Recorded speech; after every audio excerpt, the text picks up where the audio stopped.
All right. Thank you, everyone who's taken time in the middle of summer to both present and to join and attend this workshop.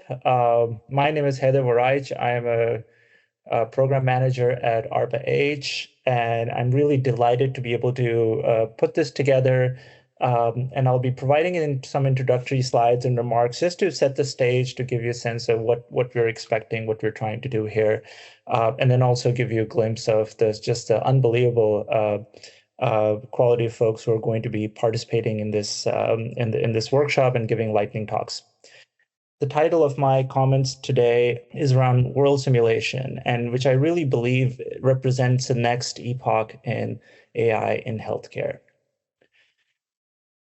So I often go back to this paper that was written by Michael Howe. Michael was my first attending in residency, and now he leads healthcare at Google, in which he discussed the fact that AI is not something that's new in healthcare. In fact, this is a technology that has been involved in healthcare applications now for many, many decades, starting from the 1950s.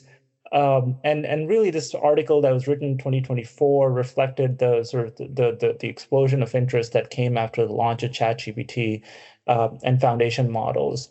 And at this time, the question was, well, what will follow this? What will be the next epoch after foundation models? And I think it was very clear at that time, and it is clear today as well, is that what follows foundation models is really agentic AI. And that became the genesis and sort of the seed that helped bring to life the Advocate program, which is a program I'm helping lead at ARPA-H, which is ongoing. And the thesis for Advocate was really, how do we fulfill the potential of agentic AI in a healthcare setting? How do we help support the development of technologies that are safe and effective, that use agentic and generative AI to be able to provide clinical care directly to the patient? This was a program I came up with when I was at FDA, and then was launched earlier this year in January. And there are three core elements there, or what we call technical areas that help define the scope of this program. Technical area one is the development of a cardiovascular disease agent or an agentic system that is patient-facing, that can directly engage with the patient and essentially provide them clinical care at the level of a clinician, including being able to get diagnosis, being able to perform triage, and crucially, being able to make management decisions, including changing diuretic medications, changing, starting, stopping, modifying prescriptions, such as guideline-directed medical therapy. From a technical perspective, these technologies are meant to be integrated with the electronic health record and variables of the developer's choice. Technical area two is the development of a supervisory agent or supervisory layer that is co-deployed with this technology that can provide an additional layer of safety and can really optimize human oversight of these technologies in the post-market after they've been deployed, because we really believe that such a tech tool that can be used for post-market monitoring safety is going to be crucial for the scaling of this technology across the breadth of healthcare in this country and beyond. And lastly, we recruited health systems who will be implementing this technology, helping co-develop this technology with the developers, and then really performing the clinical deployments and validations of this technology, such that we can get the assurance that we need to be able to deploy these in clinical practice. Where the program is right now is, for I know folks are interested. We have gone through the process of selecting the teams that we're now negotiating with. Things are going well, and we hope to be able to make announcements about the award later in the summer. So super exciting, and stay tuned for that announcement. But one of the things that's important that became apparent during Advocate is that the first thing that we believe is that as the first generation of these technologies come to the market, there is going to be an expectation, rightly, that we're going to have very high fidelity evidence, high quality evidence that is going to help clinicians, health systems, patients, really the entire ecosystem be assured about the safety of these technologies. And that is really the thesis of Advocate, which is that we can use existing regulatory frameworks and evidentiary standards to be able to bring a technology like this to market. And as part of this, we are going to be performing randomized control trials to study the impact of these technologies, as well as other sources of data. Now, it does, I think, leave one unanswered question about whether this is in fact a scalable solution for these technologies. The fact is that if the recipe for aspirin is the same as it was today, as it was more than 100 years ago when it was first discovered, but these technologies that use foundation models can evolve very, very quickly. Oftentimes, even the best quality evidence could be out of date by the time a trial is done enrolling. And so there's this real gap in the market where we don't have this right upper quadrant of evidence that is both high quality but also low burden. There really isn't any activity. There's no real pathway that can fill this gap. And so this is something that we've been really thinking about and focused on. This is really and one of the key things here is, how do we fill this gap? What is a solution in which we can build evidence that is both high quality but also low burden? Because we believe that that is going to be a big bottleneck for this industry. And so the problem that we started off thinking about is that without a fit-for-purpose valuation pathway, the US will fall behind in clinical AI, that we will not be able to really bring out the potential of these technologies if we rely on traditional pathways, and that we need additional sources of evidence generation that can help shorten the pathway to bringing these technologies to market, but also that are fit for purpose for what we're trying to test here.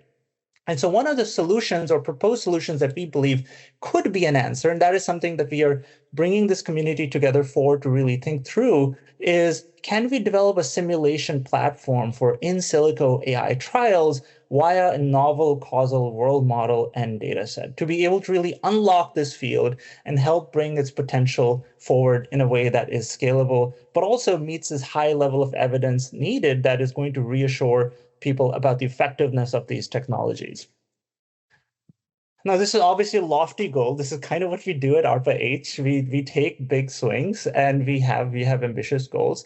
But when we look around at where the state of the science is, there's some key limitations that are very apparent to our team that we'll need to overcome if this reality is going to become. There's going to be more, but these are some of the three ones.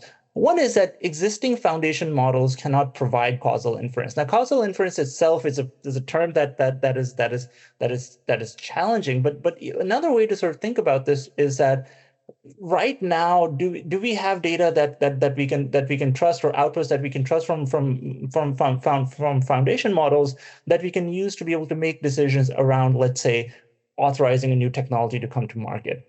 And right now we don't see anything around that can give us that level of assurance, especially if that is broadly applicable and for novel technologies.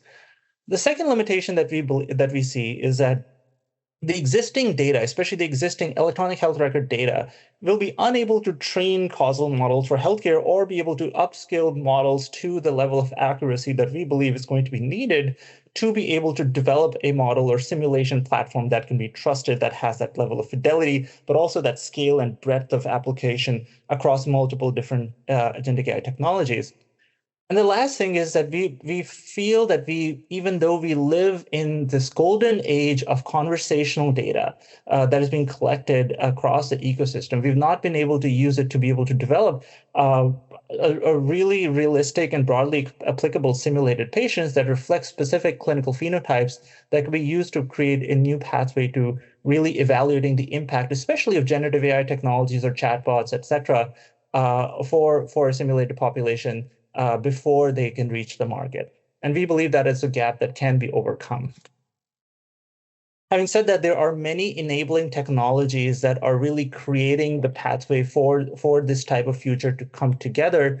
World models especially are some that are incredibly exciting, but one of the big gaps for most world models is that their main focus of these technologies is visual fidelity, not specifically their ability to be constrained or provide realistic physiologically constrained or outcomes. And work that I've been able to do with my colleague Aldo Badano from FDA shows that imposing those types of constraints does in fact improve the performance of these technologies.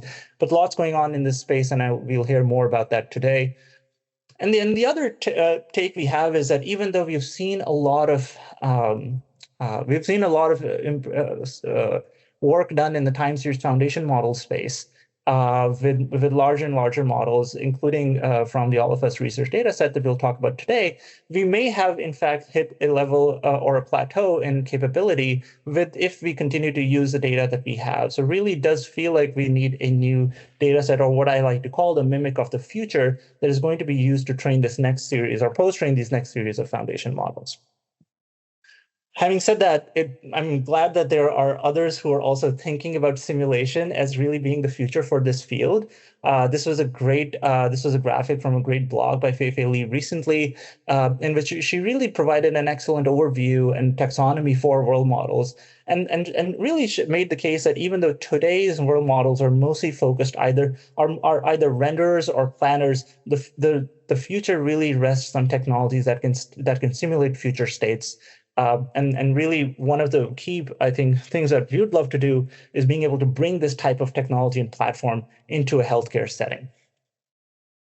So how today works is, so today we have a brilliant list of speakers from around the world, really, who'll be speaking about about their capabilities and their approaches to this.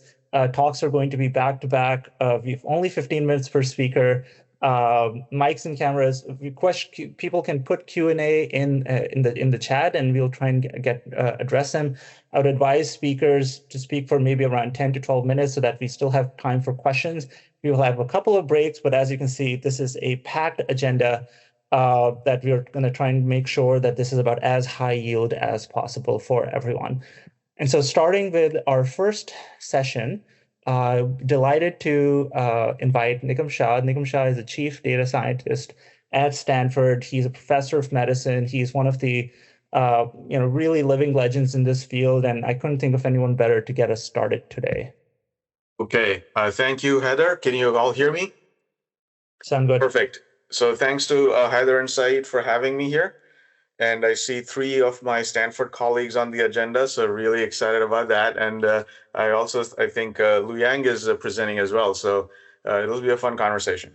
So to kick off, what I'm going to try and do is do a very fast pass on what we learned building and evaluating AI systems at Stanford. We'll not get into simulations, but this will be a great way to set up the rest of the conversation. So let's dive in. So I think of data as a patient timeline. Several of you might have seen this slide before. If you've heard me, this is how I always open it. Think of a patient journey, this arrow of time going left to right. These red dots are events of medical consequence. They don't necessarily happen in the hospital. A lot of health happens elsewhere. And then depending on where we are, who we are in the healthcare system, we capture some reflection of this reality in the form of claims and codes and medications, imaging studies, lab tests and their results, notes, bedside monitor data, variables, molecular data. Now we're getting outside into phone usage, browsing history, social media, audio recordings, yada, yada. If we sort of spend 15 minutes on this, we could probably enumerate 200, 300 different modalities of information that we collect in healthcare. This is scattered over about 1,500 IT systems in a complex medical center. No one has 5-year, 10-year coverage of one modality on one human all the way. And of course, at any given point in time, we haven't measured everything because we wouldn't do a biopsy, a colonoscopy, and an MRI on the same human being at the same time, because that would be pretty painful. But this is what we have. Lots of holes in this. And let's give this a name, a patient timeline object. And we have millions of these. And on this, we do AI. So what do? The first wave of things was building classifiers and predictors. So given this timeline, we can build classifier or predictors that anticipate cost, classifiers that tell us when the patient has sepsis. Like in my view, there's no such thing as predicting sepsis. The patient has sepsis, we don't know it yet, and that's what the classifier tells us. Lots of stuff on imaging, combining imaging with EHR, thousands of papers. Okay, just my team, we've done like 40, 50 of these, I'm sure, across the audience here, thousands of papers. multiple ways in which these can be evaluated, and people argue about, the 20 different things we can calculate: accuracy, precision, sensitivity, specificity. But what we've learned on campus doing many of these is that work capacity matters a whole lot more than the model itself.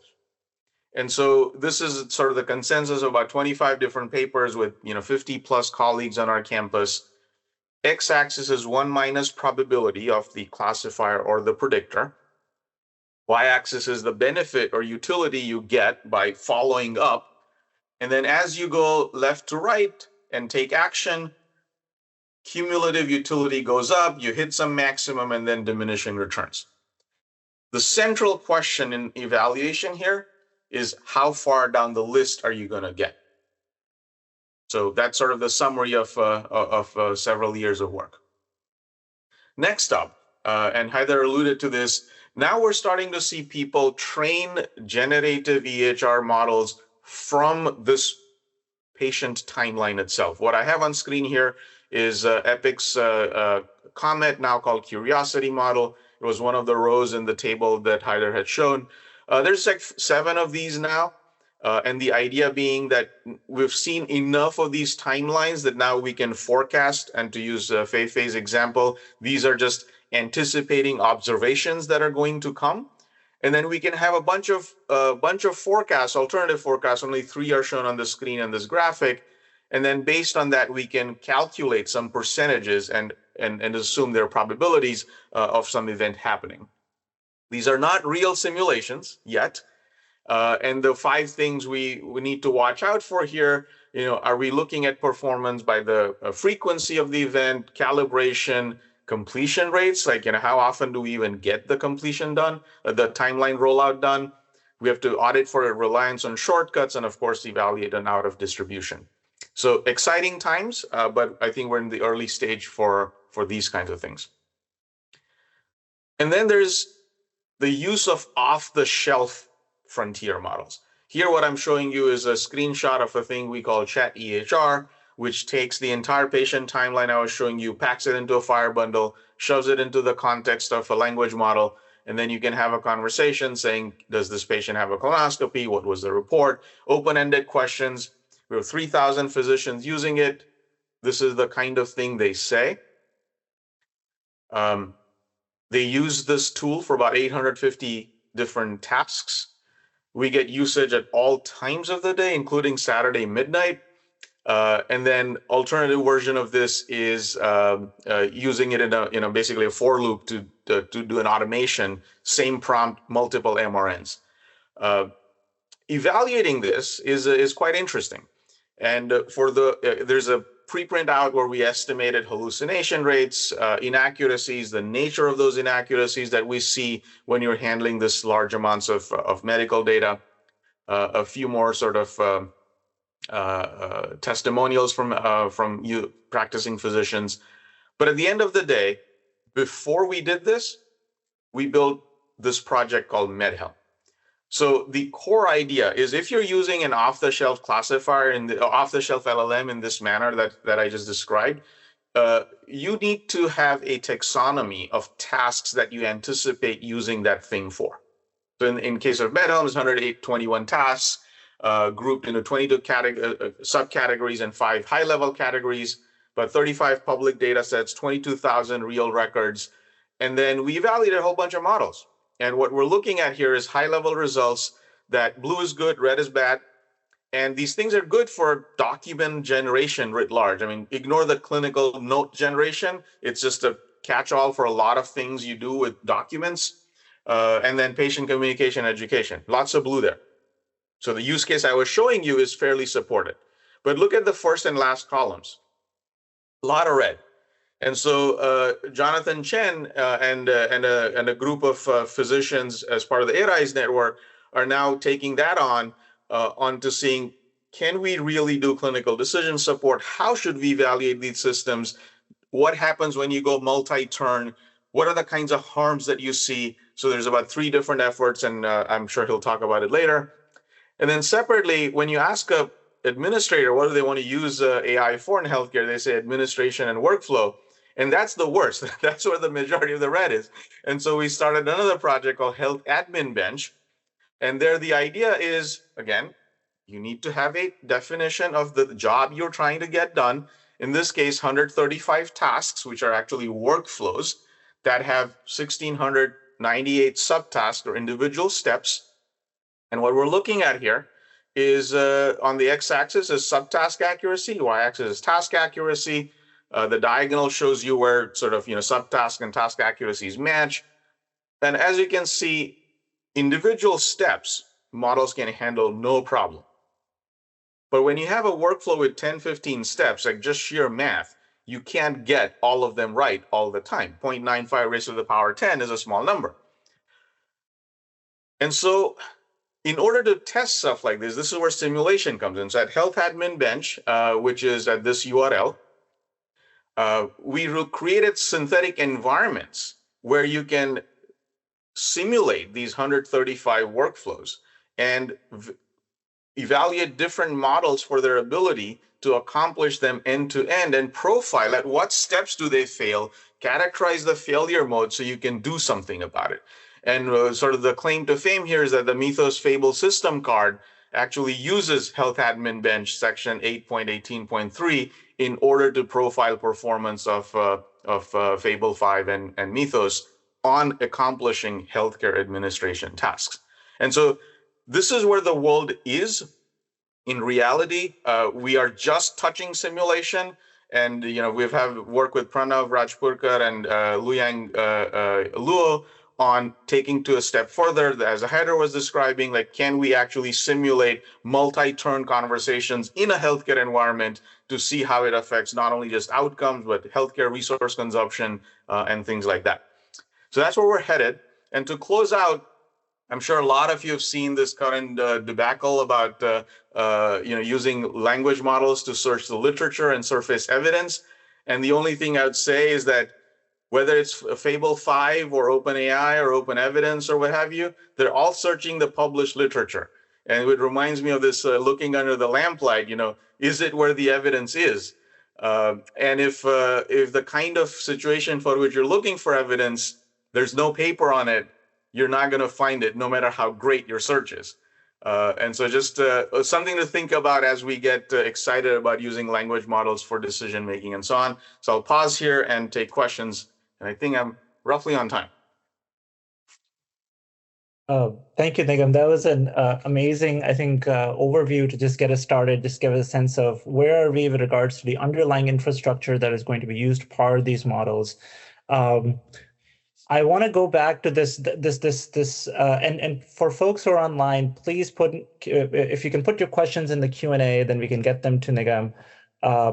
My question is that I think one of the things that is going to be needed as we think about developing a simulation platform, part of the what we're trying to do is introduce new technologies, and instead of deploying them in a clinical environment, to deploy them in a simulated environment to look for potential sort of risks, benefits, how they might sort of affect the healthcare system's operations, resource use, et cetera. What are ways that we can get to developing evidence for, again, the stuff that's outside of that sort of searchlight? What have you seen that's out there that's promising, that can predict future behaviors, especially for AI technologies, that you think that we could start to apply? So it bifurcates quite in terms of if it's operational things. I'm ordering a test, I'm ordering a catheterization or CT scan on an MRI, like that kind of stuff. The work that Luyang just put out is actually quite nice, where you can simulate an emergency department and see that as I make decisions and use models to augment my decisions, what happens to my capacity to pay attention in terms of the volume of patients we handle and things like that. When it gets to situations of extrapolation, saying I've never seen a patient like this, and I need to make a decision, that's like open season right now. Like, if you poke an LLM, I mean, it will give you some answer, but how do we know it's counterfactually correct?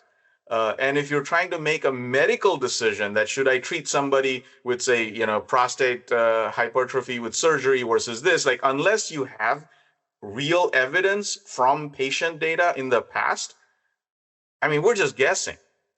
Mm-hmm. And so, like, we do have to think about, are we trying to make a medical decision underpinned by biology and physiology, or are we trying to make an operational decision where simulation is a lot more achievable and feasible? And I think that's one of the reasons why I think actually counterintuitively starting with AI evaluation is a lower risk endeavor, in part because you're focused more on this is really an implementation tool. It is a tool that I don't anticipate that we'll have AI agents that will practice non-evidence-based care right now. There may be some discovery science, so I think that's one of our motivations is that this is in fact, even though AI is as a medical product, as a medical technology still new, it is a lower risk application in part because there's no new discovery science, there's no unknown biology that it is trying to uncover. So this is amazing, and what I would suggest folks do is if you have questions for the team, you have questions for Nigam, please keep them in the chat. I'm going to hand over the mic to Syed Ali Motagi, who is on my team and who's been really instrumental in helping putting this together to introduce our next speaker. Thank you, Nigam. This was amazing for getting us started. Thank you. Bye. Amazing. Thank you, Nigam, as well. Thank you, Haider, as well, of course. It's great to see everybody. I'm going to actually introduce Professor Eric Xing. He is the president of the Mohammed bin Zayed University of Artificial Intelligence and also a university professor at Carnegie Mellon, and also a co-founder and chief scientist at Gen Bio AI.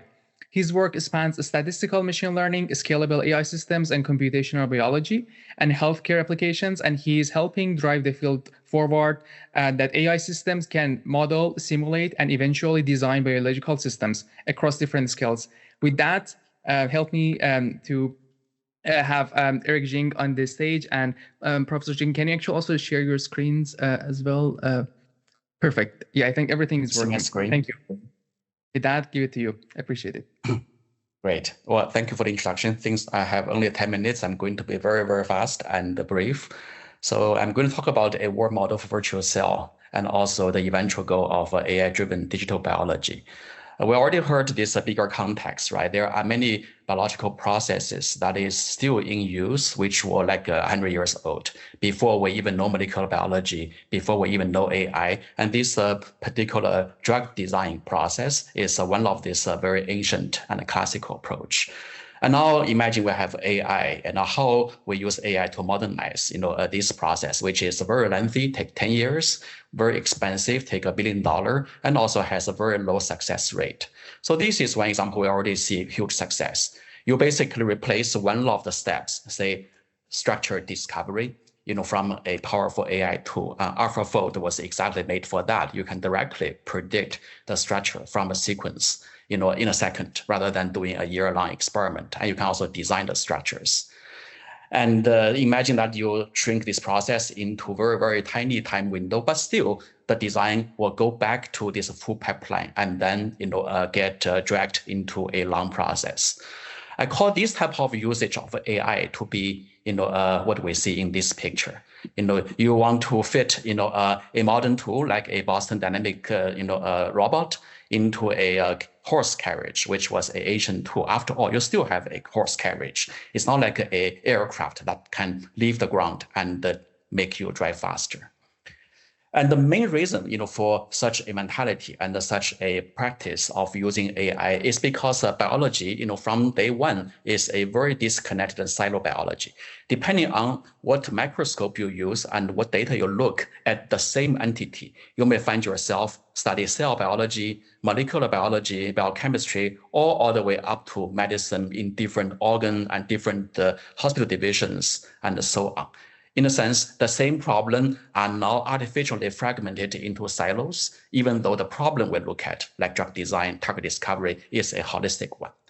And we have all these biofoundation models, but the existing approaches, in my opinion, are not adequate to solve this problem because each of these models is trained on single or few modality for very specific task. It is not providing you a holistic view, such as what I just heard, the goal of simulating biology. Right. What we need is a holistic approach to biology, which can allow us to do biology virtually. And that's why world model, as we already mentioned, is providing the opportunity to work beyond a certain scale, focusing instead on the entire spectrum of biology through context and through simulation. Now, why word model? Well, here is what word model is supposed to do. Word model is a generative model that simulates word possibilities. It is not confined to focus on a particular data modality. It is simulating physical mechanisms of real-world embodied experiences, emotional experiences, counterfactual experiences, and so on when deployed to physical intelligence. And statistically, it is really about building this generative function which predicts the next state given the previous state, and also an action applied to the previous state. Last year, I wrote a critique of word model, which assessed existing approaches and make some critical comments on what's going wrong, what's going right, and proposed an architecture for building word model in a holistic way. And once we have that, you can actually experience this paradigm shift of doing tasks in a different way, not through optimization, but through simulation. So what is a solving problem or reasoning by simulation? This picture shows you how. Suppose that I'm starting at one place and I have a goal out there. Instead of computing the optimal path toward the goal, you want to simulate multiple scenarios, one of which may point into the goal, one may be getting closer, one may be drifting off, and then you select the best approach. This algorithm is what we call thought experiment when we do human practice, but it is actually extremely powerful and flexible and can use to solve almost all problems.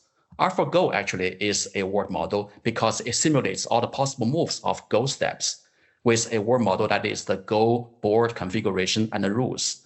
If you replace this model with city traffic, with battleground theater scenarios, and with evolution and other things, you actually have the same word model working on different simulation and solving different problems.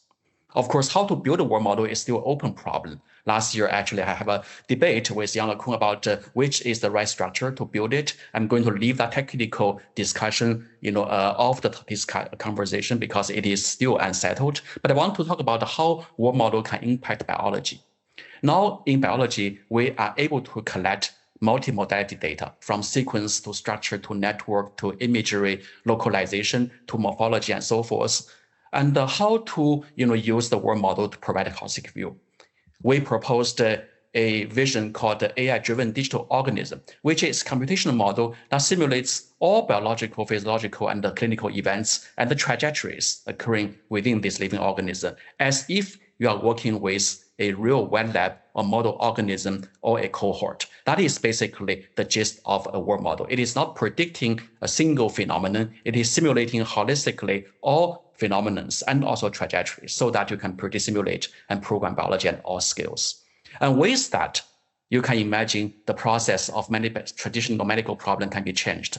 For example, this big funnel of drug discovery can be replaced with a digital organism where you can do virtual experimentation and trial with a drug. And therefore, you experience this paradigm shift of moving away from the horse wagon and take a rocket. So we need an operational definition of the word model, for particular biological entities. Let's start from the simplest organism, maybe a cell. What is a virtual cell? In our opinion, the virtual cell are described really by a rich collection of input in the form of prompts. That is the interventions and any operations you want to do with a cell, as if you are a cell biologist. And then on the other hand, you want to see outcomes such as prediction, simulation, and programs. And word model basically is exactly defined on this open space of realizable biological prompts and also the space of actionable outcomes in the form of a predictive model.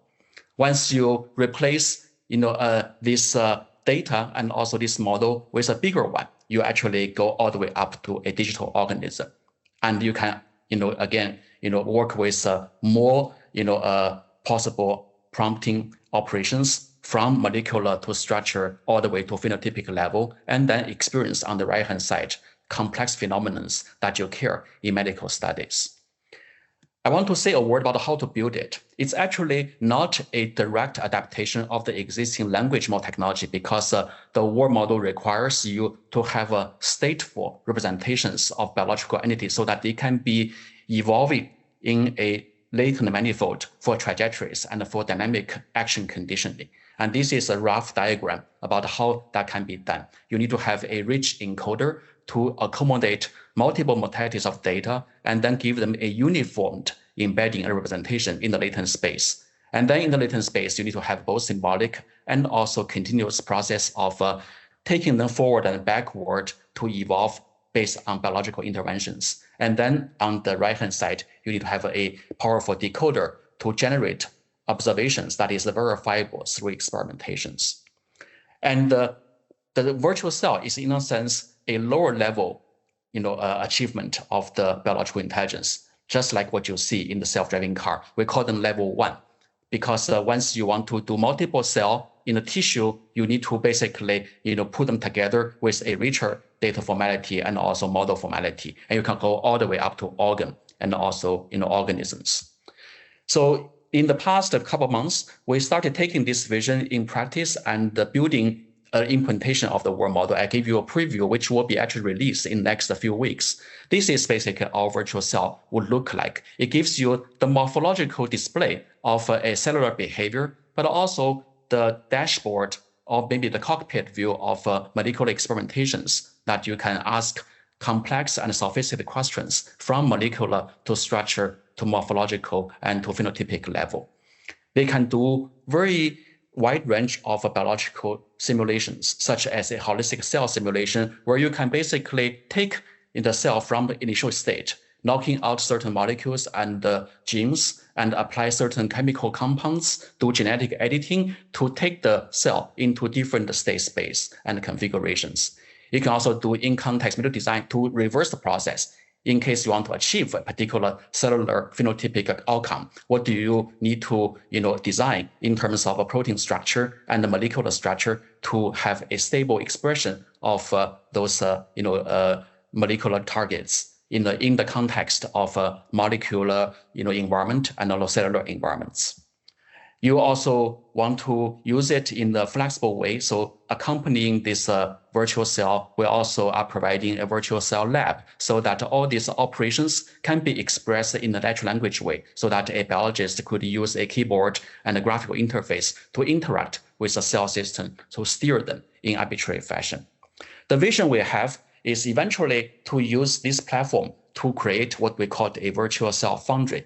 Because once you have the virtual cell system, you can imagine, just like what we do with Human Genome Project, everybody wants their genome to be sequenced so that they have a opportunity to understand the risk and also to come up with a personalized genomic healthcare practice. In the cellular level, every individual, every disease could all have their representations in the cell foundry, in a virtual form. Therefore, we imagine, a virtual cell bank that is allow us to digitally keep, in large volume, large quantity, all this, specialization, adaptation of a cell to a specific individual, specific diseases.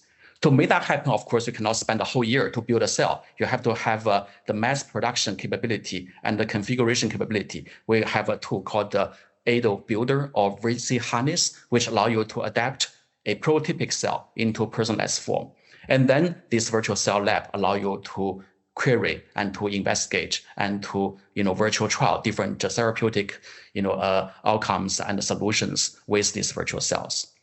So to close, we see a world model, and also even it's a first level implementation at a cellular level called virtual cell is already offering the potential of moving biology away from the classical A/B test that you have two alternative outcomes and one is better than the other, toward a more complex simulative biology where you can try multiple scenarios by easy virtual experimentations with the biological virtual system offered by the virtual cell. I think I'm almost on time with that. I want to save some time for the questions. Thank you. Eric, this was amazing, mind-blowing. I mean, it's just amazing to and also how you put it together for an audience that is so diverse. I have one question from the chat and then one question of my own. The question from the chat is, how did you validate the world model of the virtual cell? So I'd love for you to take that on. And the other is that in some ways, the world, I mean, what are the approaches that you learned from developing this world model for a cell that could be used to let's say, build a world model that is much more that is much more high level, let's say, of a hospital or a healthcare system? Where do you think you can share learnings, and where do you think there's divergences? So validation and then extrapolation. Thank you. Yeah, validation, that's an excellent question. In fact, it's an open question. Just like how people validate language model, it is an evolving program. Eventually, at the beginning, you evaluate ad hocly that, the outcome of the language makes sense. It sounds plausible to me and so forth. But on and on, people develop benchmark data sets and standard tests, to have, systematic evaluation of the language model. I think the same thing will happen to the virtual cell or the world model of biology. If you can see on the right-hand side, you have measurable outcomes that is quantitative and definitive, right? And you can basically define this kind of outcome using, benchmark data set, on model cell systems, such as a HeLa, such as maybe a E. coli. And then you can have this input to output mapping in the form of a holistic presentation of the cellular states.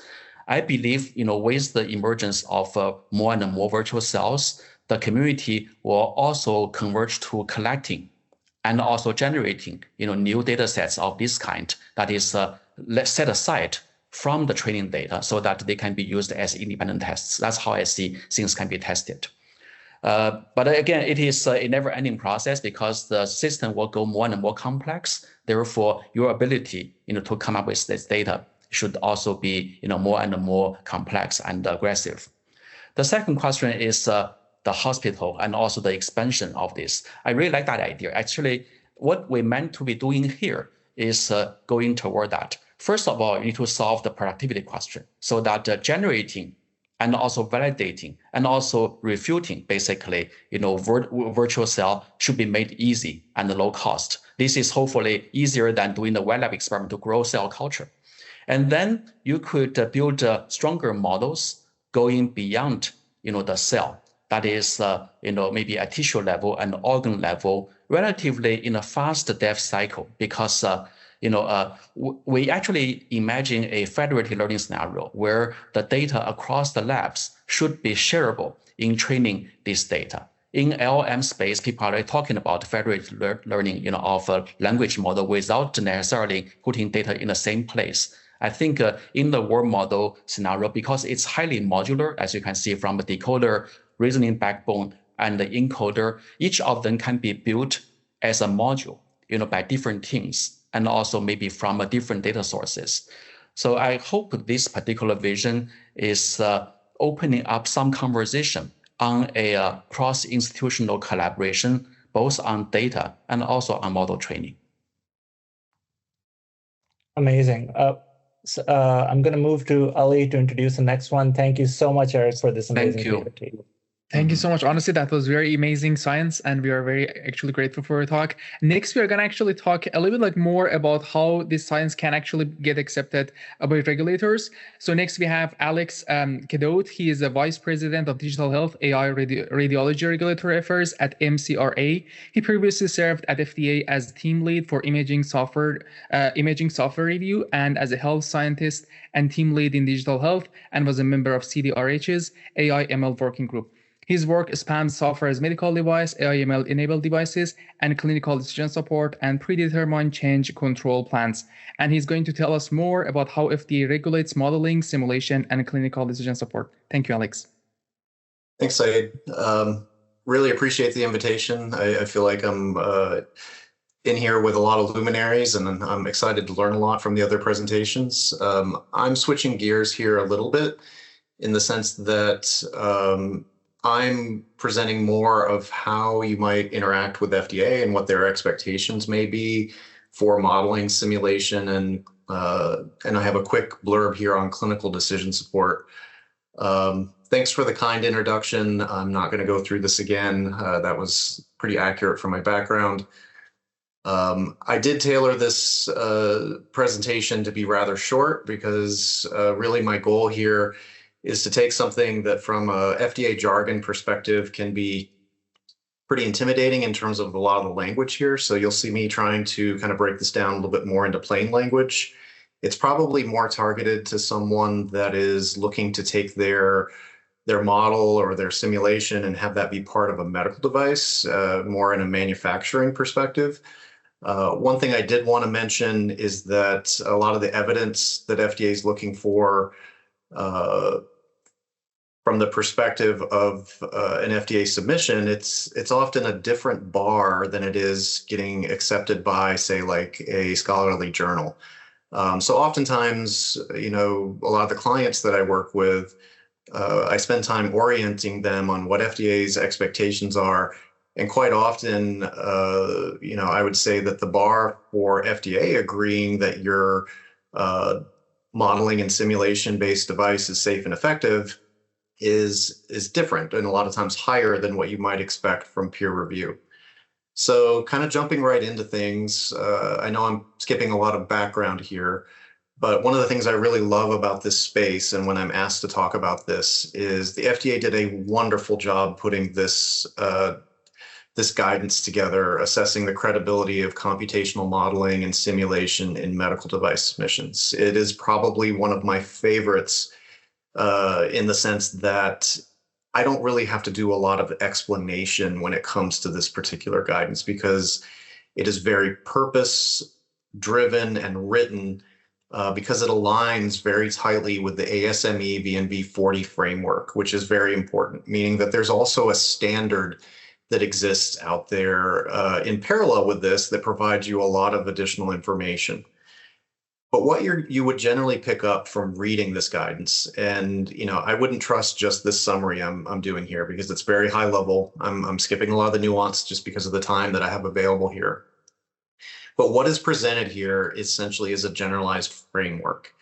And this framework probably looks very similar to those of you that have maybe put a medical device through FDA, because quite honestly, this is the same process to a degree that most medical devices go through in terms of designing the medical device, implementing it, de-risking it, generating evidence, and then reporting it out to FDA.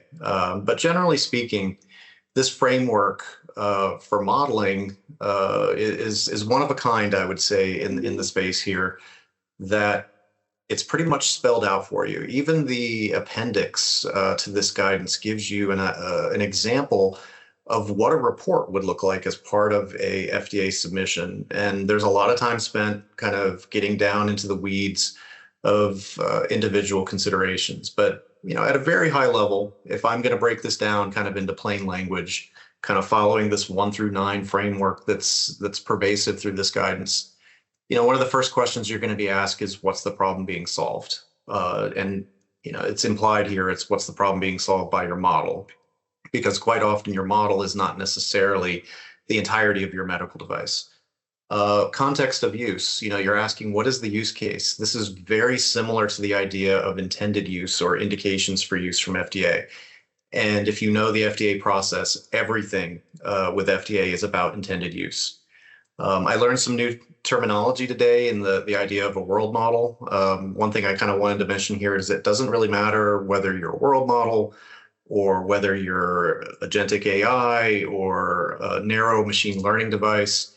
Intended use is more important because often FDA looks at the different technology that you're using to build your model as more of a technological characteristic rather than the intended use. So as you're getting into this process, what you're trying to do is figure out what the risks are for the model in the context of the intended use of your medical device. And that helps you understand, once you've identified the risk, what needs to be validated. And once you've spent the time kind of building a validation plan for a medical device, it's also very similar here, that you should be thinking about what endpoints are needed and what clinical justifications for those endpoints are needed in order to determine the credibility for your models. And if you notice, I purposely highlighted the word credibility here because the main theme here is you can't just take models out of the literature and simulation and drop them into an FDA submission and assume FDA is going to accept them. You have to establish the credibility of your model, and this is the process by which you do so. So this is kind of a little bit more about what I mean about the bar being higher for demonstrating that your simulation or model actually meets FDA's expectations. So as you go through this process, you can kind of see you're going through a process, making sure that your endpoints actually address the risk. And also, as you get further along and you execute your study, and then you determine whether you meet your endpoints, as I mentioned earlier, FDA has a very handy sample report that you can use to help communicate your results. You know, honestly, with FDA, a lot of times, most of the misunderstandings that you have with FDA or deficiencies are often a communication issue. So that the fact that FDA has something here that you can just use is really great. Moving along here, what I tried to do was come up with 2 examples that are based on real life examples that I've seen from clients as a consultant. Obviously, I've modified these so they probably don't make perfect logical or clinical sense here.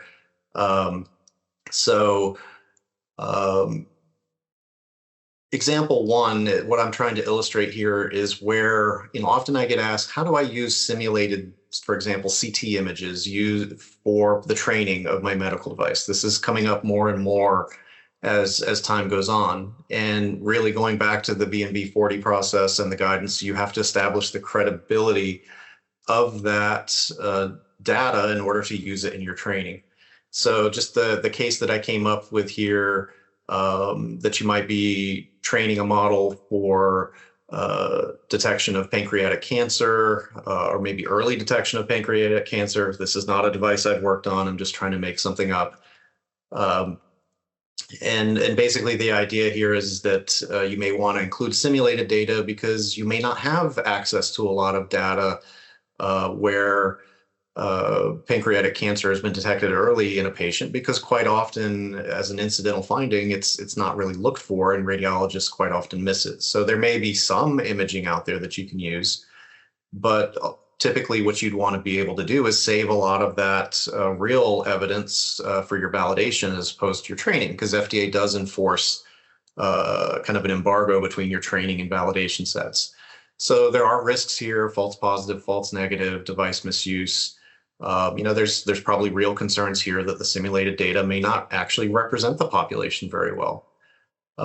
So, you know, in this kind of example, you're going to want to be focusing on establishing a plan to establish the credibility of the image that you would use as part of your training. It will not be taken as a given that that data can be used credibly as part of the development of your device and, you know, part of your transparency summary for the particular device that gets cleared. So moving on here, the second example that I might give is more along the lines of a device where the simulation is the device. There's many devices out there that are like this. I'm not going to name names just because I don't want to favor anyone or anything like this. But, you know, I just chose the idea that you might be trying to optimize placement of neurostimulation or monitoring electrodes for seizure prediction. Again, just something I made up that is not reflective of a project that I've got going on. But you can kind of understand that some of the risks here is like you're going through a complicated surgery to put these electrodes in. You're going to need to establish the credibility of your predictions to make sure that when this information gets used in a surgical use case, that credibility is actually translated into safety and effectiveness. For this type of device, I think it's very likely that FDA is going to be very interested in post-simulation outcomes. So, you know, kind of the message between example 1 and example 2 here is also that, you know, I feel like computational modeling and simulation are part of the evidence, and validating the model is part of the evidence. But when you get into these higher risk situations, FDA is likely going to want real world data showing essentially how the model affects, say, like a clinical workflow, so that they're able to validate that it can be used safely and effectively in this process. So I would say even that evidence that you might generate for credibility of the model here is still going to need clinical endpoints associated with it as part of the body of evidence. It's kind of rare that simulation and modeling devices would be cleared just simply based on testing the model itself directly. Switching gears here for the last thing that I'm going to cover, which should only take me a minute or two, is clinical decision support. My goal here isn't really to kind of get into the details of things, but really to point out where this guidance is. I'm happy to share these slides for anyone that asks for them afterwards. I do have the guidances linked here. But there's a lot of nuance with clinical decision support I may not be able to capture here. But one of the things I found effective for talking with my clients is that in a plain language perspective, I've kind of reversed some of the language here. Medical devices input signals from other devices is a phrase that I would use, kind of educating the client. Medical devices do more than display or sort pre-existing medical information. Medical devices aid or replace. Non-device clinical decision support supports decision-making. Devices are intended to be relied on for diagnosis. I realize this is kind of the opposite of the language here, but I feel like those statements help differentiate what a medical device is versus a non-device. And just remember, with clinical decision support in general, it doesn't, the name clinical decision support doesn't really matter that much unless you're using this exemption from FDA where you're saying, I am not a regulated medical device.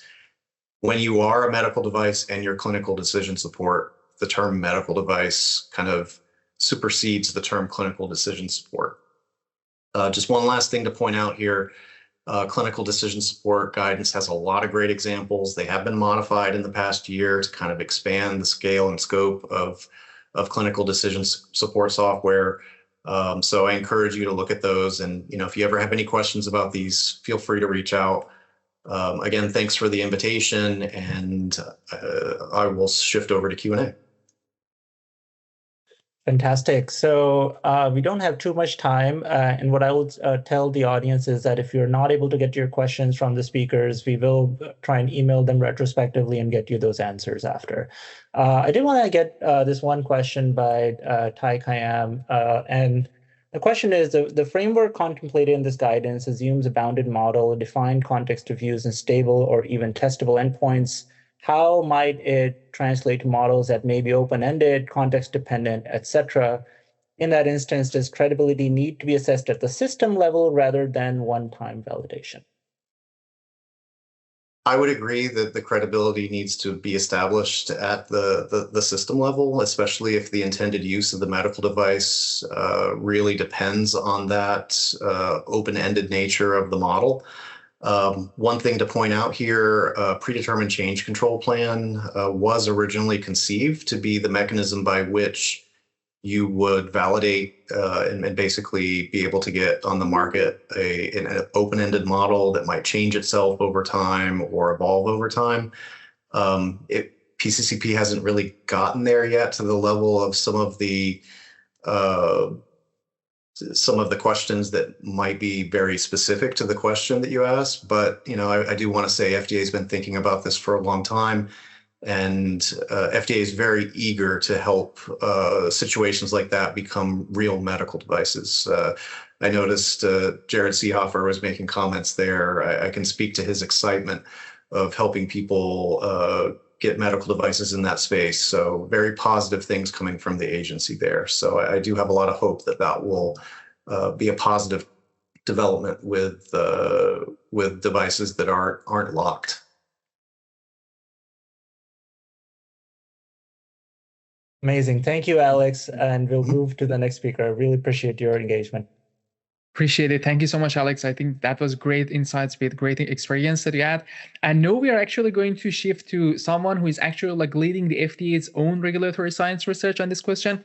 Aldo Badano is the Director of Division of Imaging, Diagnosis, and Software Reliability in FDA's Office of Science and Engineering Laboratories at CDRH. His regulatory science work has helped shape methods for evaluating imaging systems, AI/ML algorithms, and synthetic data, and in silico evidence such as virtual imaging trials. Thank you so much, Aldo.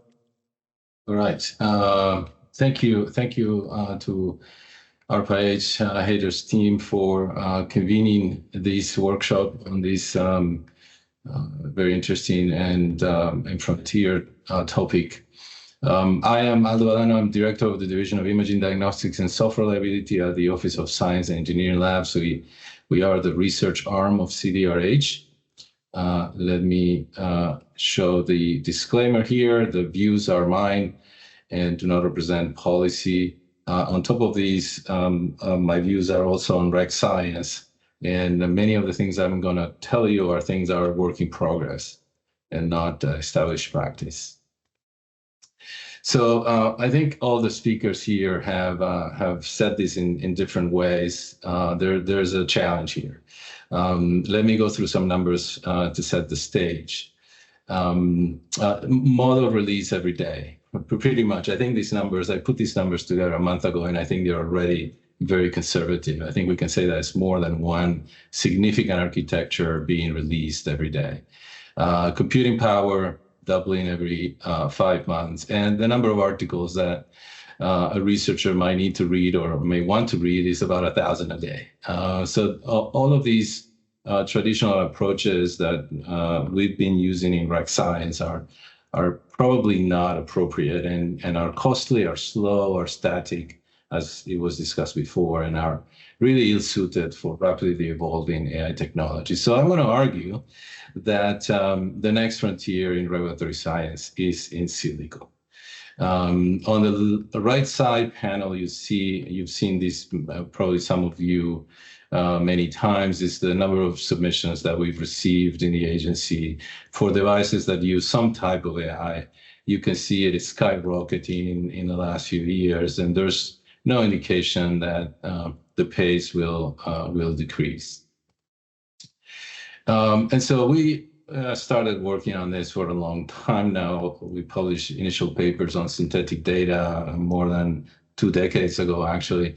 But if you go to the FDA glossary, you'll see the definition of synthetic data as data created artificially, intended to represent the structure of patient data. And it's not, the field of synthetic data has evolved significantly with the sophistication of some of the models that we've heard from Dr. Xing on the world models for a cell. But the key tenets here remain the same. Patient data, it's true that it reflects physical world complexity, but it has a ground truth that is often uncertain or unmeasurable. It has risks from investigational devices and ethical constraints, and we can't get the sample sizes that we need. On the other side, synthetic medical data, if it's validated properly, it's infinite. We can get as much as we want, and we can adjust the variability while defining ground truth by design. So that gives us a lot of advantage. If you want to read a little bit more about this, I put some of these thoughts together in a paper a few years ago. And I'm just going to go really quickly on this. I don't know how many mammographers we have in the audience, but one of these is a patient. Another one is just fully made up synthetic. Usually give a few seconds for the radiologist.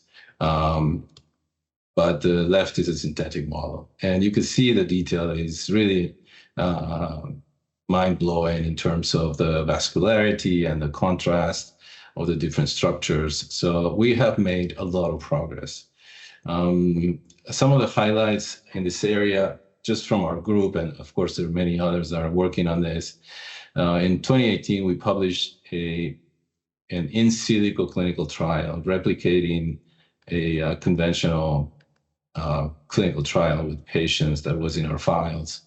And we found that in the victory study, we found that the regulatory decision would have been the same if the in silico data would have been submitted instead of the patient data. The results came out in comparing these two technologies really, really very similar. Not exactly the same, of course, but significantly the same. Since then, we've done longitudinal studies where we can grow masses in the virtual models, which you cannot follow patients at that level of granularity. We've released data sets for comparative evaluation of mammography AI with 30,000 patients and the pipeline to generate more if you want. We looked at pediatrics, which is an area where it's hard to get data, and there's not a lot of data, and then there's some constraints in terms of how much you can irradiate children, of course, because of the risks. So it's a a prime area to look at synthetics. We continue working on tomosynthesis for the breast, which is a three-dimensional mammography that has a lot of promise. And we've looked at whole slide imaging or digital pathology, making sure that the generative pipelines can produce the huge amounts of data that you need to create any kind of large model, no matter what the architecture is. So I'm going to go through the three most cited concerns for synthetics, and you can probably have an analogous three concerns for world models or simulation or you name it. First of all, is synthetics are not realistic enough, and I'm going to claim that it may be in some cases they're not. That's absolutely true, but we made a lot of progress. And the key question is not how realistic they are, but do they provide the evidence needed to be able, in a regulatory setting, to be able to make decisions. The other claim is that, wait, there's a lot of data. Why do you need to go to the effort to generate synthetic? Well, patient data, even though there's a lot, there's not enough, and it's very messy. Sometimes there's quality issues, insufficient labels. It's very expensive to actually get truth on cases, especially at the numbers that we need. And there's privacy concerns as well. Finally, initial reports, people started using synthetic data and they say, well, but my algorithm doesn't perform really well. What happens is that, and this is not a surprise, is that you can use synthetic data that's not quite fit for purpose or it's not the high quality that's needed, and therefore it's not going to be useful. So what we really need is high quality synthetic data. In that respect, we've started working on how one could evaluate the pipelines for synthetic or simulation models. And we put out this initial report on a potential approach that you could use to cover all the bases in terms of synthetic medical data quality. And you see things like congruence, which is alignment, coverage, which is distribution coverage in terms of the population, constraints in terms of sometimes things that are simulated do not fit the medical area or the physics, and completeness. There may be things that are incomplete, as well as compliance and comprehension. And we have this proposal out just to stimulate a discussion. We're still thinking about what would be the right way to evaluate not only the data, but also the pipelines that generate synthetic medical data.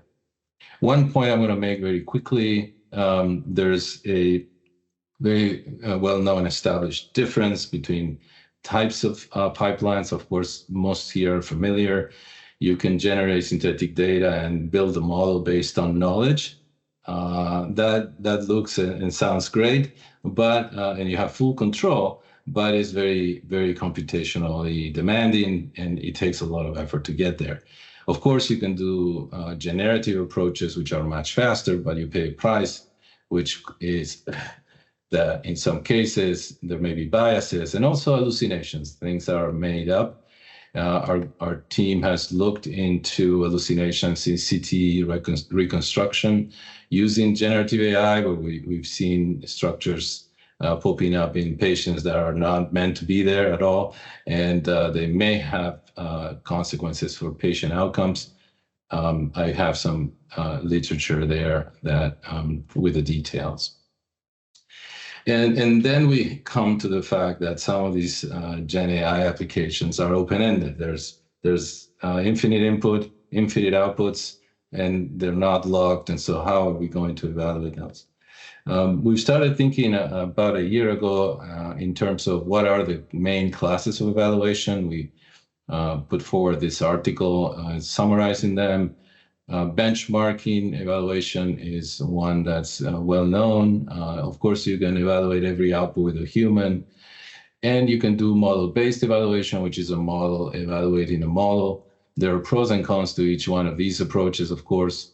But in any case, even in benchmark and human and model-based, if you want to go at scale, I think because the inputs and outputs are infinite and labeling is impractical, in silico might be a viable, practical way. So I'm close with these three challenges that I put together in this area, which are, first, you need to know your physics, you need to go at scale, and you need to validate. So no surprises there, but I think these are very important components. On the first challenge, if you create your models based on data, you need to understand that data is always imperfect. It may be close to perfect, and understanding those imperfections is what makes the model strong. So data quality and data understandings are going to be key. The second one is scalability in the in silico methods. Right now, in many areas, we can do this, but we cannot do it at scale, on demand, and fast and accurately.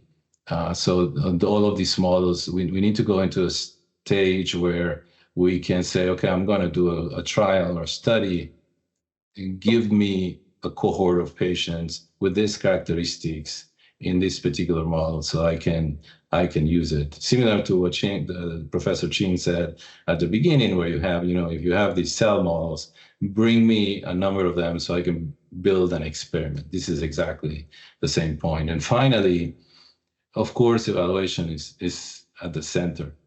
We need, at the same time that we have in silico methods being scaled, we need evaluation tools that can deal with the scale of the methodologies. That's very important.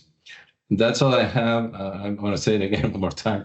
The next frontier in regulatory science is in silico. Obviously, a lot of this work is from the people in our team in all-cell CDRH. And I do invite everybody to look at the catalog of regulatory tools, regulatory science tools. The website is right there on the right, and the Q code, where you can QR code, where you can see some of the data sets that we've released and pipelines. We have things for skin, for breast, and for brain and chest as well.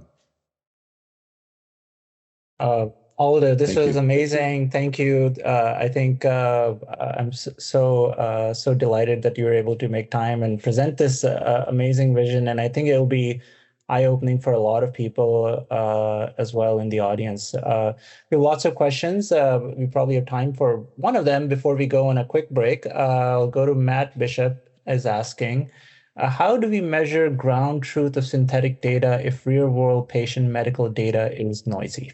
Thank you.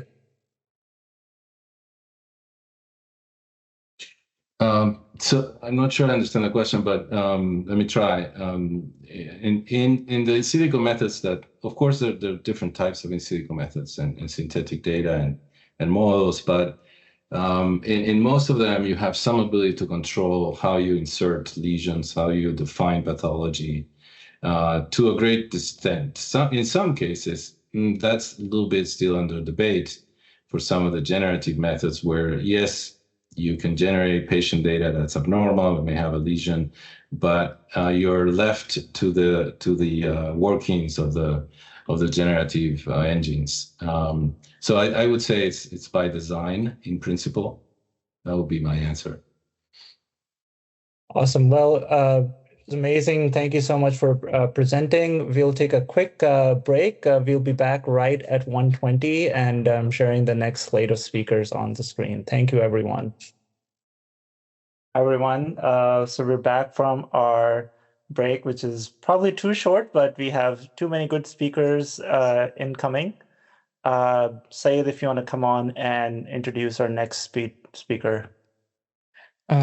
Of course, we actually had a fantastic basically lineup of speakers in session 1. Is going to be also great in session 2 as well, focusing a little bit more on the data and causal reasoning. So we first have Chandan Sastry, who is the Deputy Chief Data Officer at NIH's All of Us research program, where he leads the program's AI strategy. All of Us is one of the largest and most diverse biomedical datasets ever assembled in the US, and today he will walk us through what it takes to turn the research platform into the national infrastructure for rigorous clinical AI evaluation. Thank you, Chandan. Okay, great.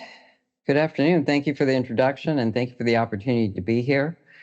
I want to thank ARPA-H for convening this important workshop. And our mission here in the All of Us research program is to accelerate health research and to enable precision medicine. And one of the key messages I think I've been hearing in the discussions here and in the community is that the bottleneck is no longer AI methods. It might be the evaluation infrastructure. And furthermore, I believe the challenge is not the lack of evaluation methods. It perhaps is the lack of longitudinal, diverse, and governed data. So today I'll discuss how all of us can help address that particular challenge. So, we all know clinical AI is advancing faster than prospective trials can evaluate it. Simulation and causal inference methods really do offer a promising alternative. However, those methods require the right data infrastructure. And so I'll cover three areas: the data, the evaluation methods, and research access.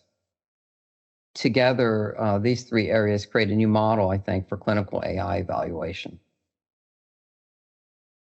So the unique value of all of us is the combination of scale, diversity, and multimodal longitudinal data.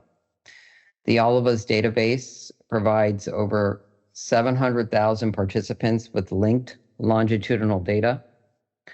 So electronic health records, whole genome sequencing, wearables, clinical notes are all connected at the individual level. Decades of longitudinal data can support retrospective AI evaluation. And this architecture is really critical for clinical AI evaluation because, as we know, static snapshots evaluate AI at one moment. And using All of Us, you'll have the ability to capture how patients evolve over time, matching how clinical AI actually operates. And with 500,000 genomic sequences, this enables causal inference methods such as Mendelian randomization. And more important than the numbers, 50% of the participants in All of Us are from racial and ethnic minority groups, 80% from communities that are traditionally underrepresented in research. So this diverse population makes it possible to evaluate AI across groups that are often absent in many clinical studies. And this is important because most large electronic health record data sets are homogeneous, and AI validated only on majority populations can fail in the real world. Okay. So let's talk a little bit about retrospective cohort validation. First, the process. We can apply AI to historical patient records and compare predictions with observed outcomes. The advantage here is no prospective trial is needed. And this provides tremendous value. We can evaluate thousands of patient trajectories simultaneously, compare multiple AI systems on identical patient populations, and assess long-term outcomes and rare clinical scenarios. So we also provide governance. Evaluations occur securely within the All of Us trusted research environment, which is our researcher workbench. No participant data leaves that researcher workbench. And so what we see is All of Us can provide more than a longitudinal cohort. It can be viewed as a platform for evaluating clinical AI before deployment. So let's talk a little bit about the methods a little bit more. We really need to move beyond prediction to determine whether AI recommendations actually improve outcomes. So here's the challenge, accurate prediction doesn't necessarily imply clinical benefit. Observational data alone are susceptible to confounding. And now inferral causal methods can help us estimate treatment effects from real-world data. But one of the unique aspects of all of us is that it combines genomics, longitudinal outcomes, and diverse populations. And this will allow us, I think, to kind of move to evaluate not only whether AI predicts well, but whether acting on AI recommendations actually improve patient outcomes. So I think that's one of the unique aspects. Okay, so let's talk about one of our goals, and that's to lower technical barriers so that researchers can perform rigorous AI evaluations. So one of the things that we're planning is to expand our existing capability, which is the All of Us Researcher Workbench. Although it provides access to data, we find that researchers still face some significant technical barriers when they're designing some of the studies, which could be complex. And one of the things we're envisioning is something which we're calling a researcher study design co-pilot. We see it as a set of agentic AI services that will be able to assist with study design, cohort selection, feasibility, and analytical methods. So these services are meant to really complement and augment the existing workbench and reduce technical complexity. So we're hoping that this set of tools will create a foundation for future AI-assisted research workflows while preserving the existing governance and security. Okay.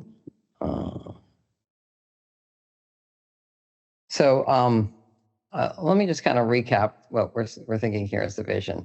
So All of Us provides a really rich set of longitudinal multimodal data. The researcher workbench can provide secure data access. And the AI tools, such as the research study design, will hopefully lower those technical barriers for rigorous study design. And retrospective validation and causal inference methods can really provide those evaluation methods. So together, we're hoping these capabilities will position All of Us to evolve into that infrastructure for trustworthy clinical AI evaluation. So one of the things I have, if you kind of pivot this a little bit and ask the group some questions, I have 3 questions really to ask, and that is, which clinical AI evaluation use cases do you think NIH should prioritize? And what governance and validation standards are needed before AI can really be trusted at scale? And lastly, how can All of Us contribute a little bit more broader to the NIH capability for clinical AI evaluation? So I kept it slow, kept this short. I was hoping we can have some discussion. Thank you, Chandan, for amazing presentation. I fully agree with you. All of Us research program has created such a valuable resource, and my sense is that we're only just getting started with how we can really maximize the potential. There was this paper recently that I read that is using mimic data to create a test bed for agentic AI, and it would be really cool to see how, if there's a future in which the All of Us research program can develop such a platform for that. I'd love to answer one of your questions, but I also want to. But we have some questions for you from the audience, so I'll not be selfish. Brian, who's asking, can you comment on how the current All of Us program might be related to the planned NIH Pri-Med AI research effort? I'm not too familiar with that effort. Can you tell me a little bit more about it? So I don't know about it, so my guess is the answer is probably not. But my sense is that I think that those collaborations might develop over time. The second question from Alice Schwartz is, what is the vision for how All of Us will be used? Who gets access? University research groups to create generalizable knowledge, companies to validate their products, et cetera, et cetera. So yeah, just vision for access. Yeah, we have a wide range. We have over 1,200 institutions that are accessing 20,000 researchers access the Olivis research database. So we have a public tier, a registered tier, a controlled tier. Your institution will get a data use agreement. All of our researchers undergo training to use controlled access data. And once approved and gone through that process, which isn't very lengthy, you can access this wide range and really rich data set. And so one of the things we're trying to do is actually provide AI methods and tools now to complement that rich set to kind of facilitate and lower the barrier for researchers to access. Using genomics and wearable data, taking your hypothesis and translating that into an executable research study can be a little difficult, particularly when you're dealing with such a large data set. And so I think this is where AI will enable and facilitate a little bit more of the usage of the data. Another question from Neil is: how does all of us manage manage AI access, for example, API? So right now, our current policy, and NIH is working a lot in their Office of Science and Policy on trusted AI solutions.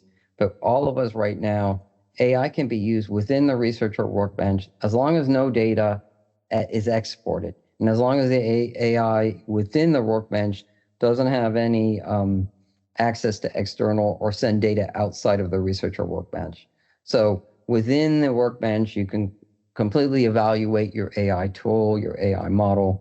You just can't export that data at this point. Is there a risk in the future as more access is granted of data leakage or models being trained or overtrained or this data becoming saturated for evaluation purposes? Yeah, that's always a risk. Data leakage of models and how you train your model. There's also, from the trusted AI standpoint, we're looking at things like model inversion, membership inference, secondary data use, misuse of data AI. So I think developing benchmarking methods and testing methods and security frameworks, this is the new thing of how we're going to get AI within the controlled access data repositories, and enabling that and enabling federated learning, true federated learning, and code to data models. This is, I think, going to be the future of AI in not only NIH, but any of the controlled access data repositories. As we move to the next speaker, I guess one question I have also is I've been thinking about this question around saturation for a long time, and that's going to be even more important when you're using it for evaluation of novel technologies. One of the visions I have is not just of the sort of not just of this the perfect data set, but really the perfect API. Can we go to a future in which the data set itself is in fact a live API that is de-identified, that can be used to build fresh instances as a way to ensure the evaluation set is not already saturated, but also to keep up with new knowledge and new outcomes that perhaps prior models have not been trained on. Is that a pipe dream? Like, do you see that? How would we turn that into a reality? Yeah, I think that's probably. Yeah, I think that's something that we're considering. Working, I think, across NIH, not only all of us, working with the other institutes at NIH, working with UK Biobank, the other groups, and developing sort of challenges over the next couple of years with technology groups to advance the methods to evaluate AI in all those aspects to enable that, I think is certainly in the cards and things that we are working on. And NIH is convening those kinds of studies, and you'll start to hear a little bit more over the coming months of initiatives to move in that direction. So I think you're absolutely on target. Amazing. So we will move to our next speaker. Ali, do you want to quickly introduce him? Of course. Thank you, Chandan, Thank you so much. much, Chandan. Of course. Yeah, it was actually a great talk on the great data that you actually have captured at NIH All of Us research program. Next one actually talk more about how we can actually train model on these sort of like data that can actually also reason about the cause and like think about more on the causality. So it's a pleasure to introduce Emily Zhu. He is the head of enterprise AI at Scale AI. Before Scale, she was a research lead at Google and Gemini after serving as a tenured computer science professor at Vanderbilt. She sits at the intersection of frontier ML and also the health data problem. And she's going to talk more about how we can actually go from the textbook causality to regulatory grade causal reasoning in clinical AI. Thank you, Emily, for joining us. Thanks very much for the introduction. I actually enjoyed all the presentations, the conversations ahead of this one, and I feel like our perspective really aligns. It's super exciting. So I would like to actually start my talk like really in the context of large language model capability in causality sort of knowledge. So this is what I call textbook causality. But I think our goal here in this workshop is really about how to get regulatory grade causality reasoning. Here I kind of raised the bar a little bit. It's not just about reasoning. I think the most important thing is about the evidence. Is for regulatory approval, what is kind of like how can we show the evidence where the AI is safe, is effective, and provide beneficial effect in a real clinical workflow environment.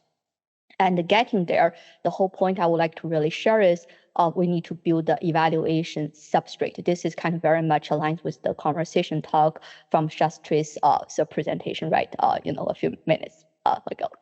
So with that, I want to start by capture the goal here of this workshop in a very concrete question.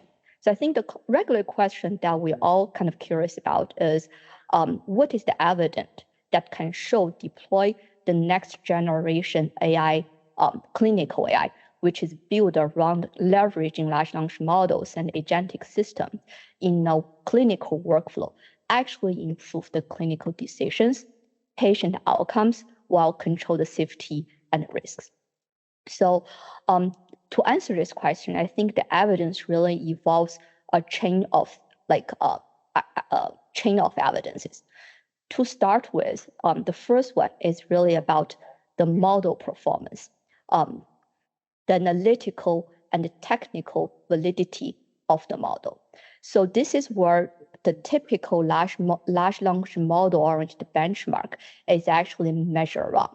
It measures around the model accuracy, calibration towards uncertainty and confidence, whether they're robust against the stochastic output for the model, and some of the system level performance measures such as latency. This really captures the model capability and performance. But in order to answer this regulatory question, what we really need is actually move from the first stage of analytical capability into the next stage, which is the causality claim. And to start with, it's really about, just like clinical trials, we need to answer the question about safetyness and then the effectiveness for the intended use cases, whether the outcome really improved in the deployment.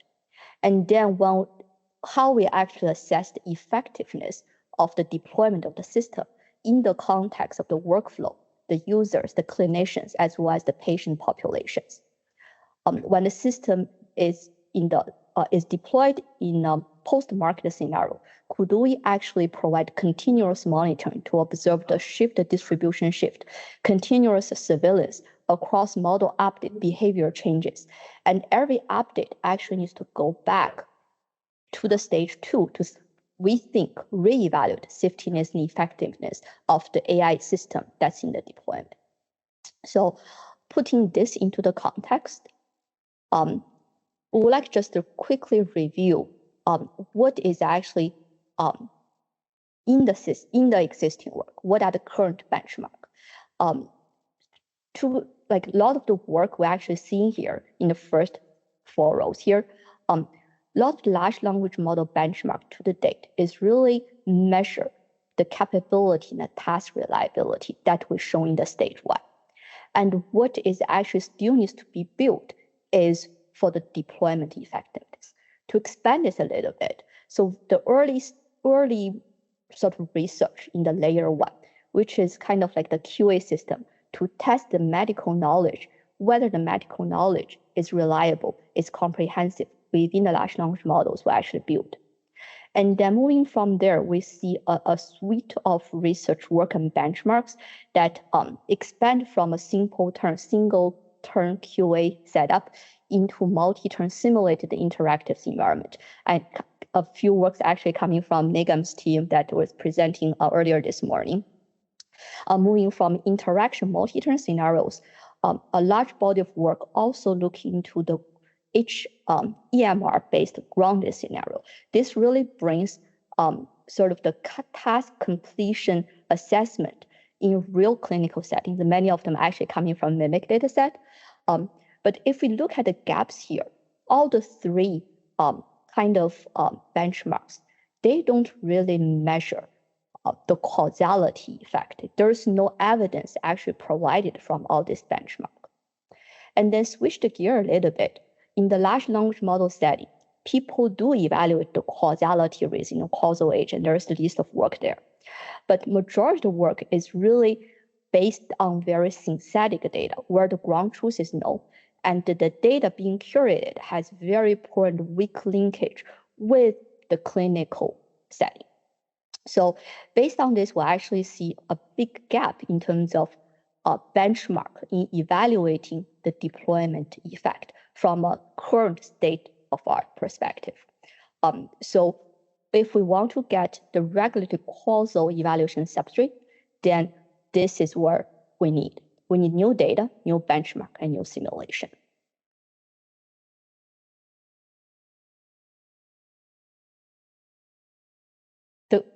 The focus of my talk is really focused on this causal evaluation system. So put it into the context, we already covered clinical data coming from different sources. There's rich sources we see from operational side, from research curations, from government and academic domain.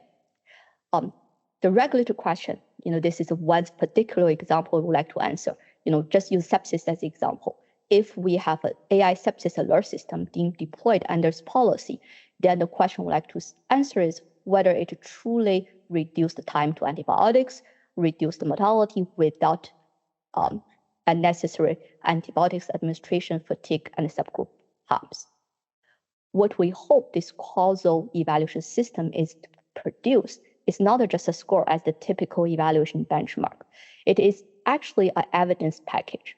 The evidence package needs to show a couple of things. The first one is the effectiveness on the deployment, and what's the certainty, what's the confidence and stochastic property associated with it. What is the assumption and the limitations? What are the assumptions being made? What's the limitations around the assessment? And as the part, but also very importantly, what is the plan that deal with the model update, with the continuous learning and the monitoring strategy that comes with it? Let's unpack this part to see what exists and how different pieces fit and what is missing and what needs to be the team needs to work together to get in there. To start with, I want to really share a bit of the reference architectures, what we see in many of the enterprise deployment working with the clinical setting. The takeaway for this is large language models should not be regarded as the causal authority. In order to produce the evidence, we still need to look into the formal estimators and auditable artifacts. And then put this into the context, what the architecture actually shows is the large language model is really the knowledge extractor. And based on the knowledge, it orchestrates a workflow. So in this scenario, when we have a regulatory causal question, the large language model needs to actually construct the trial protocol. What is considered as time zero? What is the treatment? What is the design? And what is the outcome? What is the existing knowledge that can be leveraged to build a preliminary causal DAG? How to map the data being provided into each node in the causality graph? What is the estimator that actually fits in this particular scenario? And then the diagnosis and the report. So this is what the large language model do. It would need to provide the knowledge, but then it doesn't really give the answer. What it needs to do is it needs to call the formal causal tools that fits in each of the functionalities within the workflow. And here is like the trial emulation, whether the causality effect is identifiable, and how to address the confounder and how to provide the estimation and scientific analysis. Towards the end, the entire workflow actually going to put up an evidence package for human review. So given this reference architecture, people would naturally ask the question, do we actually have enough technology to make sure this architecture is able to provide the evidence that shows the clinical effectiveness? And this is actually getting to benchmark. We've been talking about the benchmark in the whole morning a lot, but then putting this into context, the benchmark for this setting is really playing two roles. The first role is a contract. It's what is needed, what is the output of it. The second part is also super important. The benchmark development actually allows us to see what the gaps is. So to start with, what needs to be in the benchmark? The benchmark needs to have an environment. The environment needs to have the real data, real records, real workflow, real system, real user behavior, clinician responses, and a real outcome. It needs to be associated with the task, needs to be evaluated. And meanwhile, the score is not just a single value like the large language model benchmark, but rather our design. And then with this benchmark, what the gap that we want to actually see revealed by the benchmark design are really three things. The first one, as we alluded in the previous reference architecture design, is now what we're actually not ask the large language model to produce the evidence. We need the large language model to provide the causality reasoning and the protocol design, right? So the gap would be asking the question, is the large language model actually proposing a valid design? Give like a very concrete example. Let's say the sepsis scenario. If you ask large language model, say, here is a sepsis AI alert system, can you design the protocol? It could be very much just tell us, say, hey, we define time zero as the point where the alert actually, fires, and then see what the clinician behaviors are. But then obviously there's going to be a problem, because for sepsis patient, there's a lot of patients would actually get out of the system because they died earlier before the alert is actually fired. That actually, the treatment arm is essentially the examples, the patients who actually survived enough to be alerted. So the protocol design actually is flawed. So how could we define a benchmark and evaluation set to see whether the large language model causality reasoning capability is able to propose the right protocol in the context of different AI usage? So that's kind of one of the reasoning gap that the benchmark, once designed correctly, needs to review. And in a very similar fashion, causal estimator, I think this question was asked repeatedly, now given the offline data being collected, it's instead of in an online exploratory simulation environment, we have the off-policy offline data. Whether the existing causal estimator actually are providing a convincing estimation result in such an environment. This is the methodology gaps, especially when we have time varying confoundings and the state is actually a lot of cases there are partial observed observations. The state may not be fully identifiable, and then it's also time varying over time. The last one is also very important, is data. We have abundant data, but actually, do we know the data is sufficient to identify the causal effect? Some very simple example. What if, all the, like in the sepsis case, what if all the patients get alert? There's no negative. It's a positivity failure. So we need to actually think about, in such an environment, when the data is being provided, whether the data is good enough to provide the causality estimation. The benchmark, when it's designed, we need to keep these three gap analyzer, gap identification goal in mind. So here the benchmark is not just ranking which model is correct, which model is better, which agent design is better. It needs to localize the gaps among the 3 dimensions. So now we talk about what the benchmark does and what the requirement of building the benchmark is. So one of the critical part of developing the benchmark, as we have been discussing about, is really the data foundation, the data substrate. The data in this scenario is actually for causality is particularly hard because it needs 2 things. On one side, for causality, we need the ground truth. We need to see whether we need 2 arms. We need to see whether the intervention is actually effective and what is the causal strength. But a lot of scenarios, especially if the data is collected not from it's collected from clinical practice, it only records what happens. It does not actually record the counterfactual part. So, and then the simulation, as we discussed a lot, provide the ground truth. The ground truth is no, but as everybody is asking, how do we actually have the confidence about the sim to real gap, right? How do we close the gap? Because in robotics, for sim to real, the problem is there, and it's really about the measurement problem. But in this scenario, a lot of the cases is we actually don't know the ground truth in the simulated environment, whether it aligns with the real scenario, with the real deployment. So Emily, I hate to do this. This is a mesmerizing talk, but we're over time. How would you sort of synthesize in one? What will it take to get to this future? If in one line you can say, like, what will it need to get to this?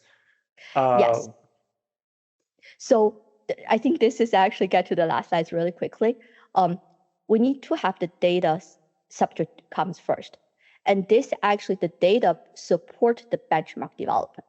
The benchmark development actually point to the gaps within the methodology in both large language model reasoning capability, as well as the existing many of the working causality estimator. And in combination, this support the regular evaluation system. This is amazing. I'd love to be able to share your slides with our audience. This was a really, really great presentation. We don't have time for questions, but if any come through, Emily, I'll definitely let you know. But thank you so much for making time. This was really an amazing presentation. Thanks so much for inviting me. Great to share. It's fantastic. Thank you so much, Emily. Again, that was a very insightful presentation on how we can actually use LLMs to basically build causal workflows. That's fantastic. Next, I want to actually introduce Professor Jonathan Chen, who is Associate Professor of Medicine and Biomedical Data Science at Stanford and a Faculty Director for Medical Education and Artificial Intelligence. He's a practicing hospitalist and also a physician informatics with a PhD in computer science. And he's also actually a co-curator of a chat EHR that was mentioned earlier by Nigam. And his basically talk is going to connect how the human medical licensure pipeline is going to be connected to the emerging question of how AI clinicians could be evaluated and credentialed. Thank you so much, Jonathan. So just take it from here. I think we have your slides and everything. Perfect. Thank you. I think we're up. Great. You can hear me, yes? All right, fantastic. Taking a little bit of a different direction. We'll talk about all of our prior work, but ongoing, but how do you license the AI doctor? Here's what we think about, forget about AI, just remove it. It's just like marketing hype buzzword anyway. How would you trust a human doctor to be able to actually make life and death decisions? A stranger you've never met, you do that. There actually is precedent and process to do that.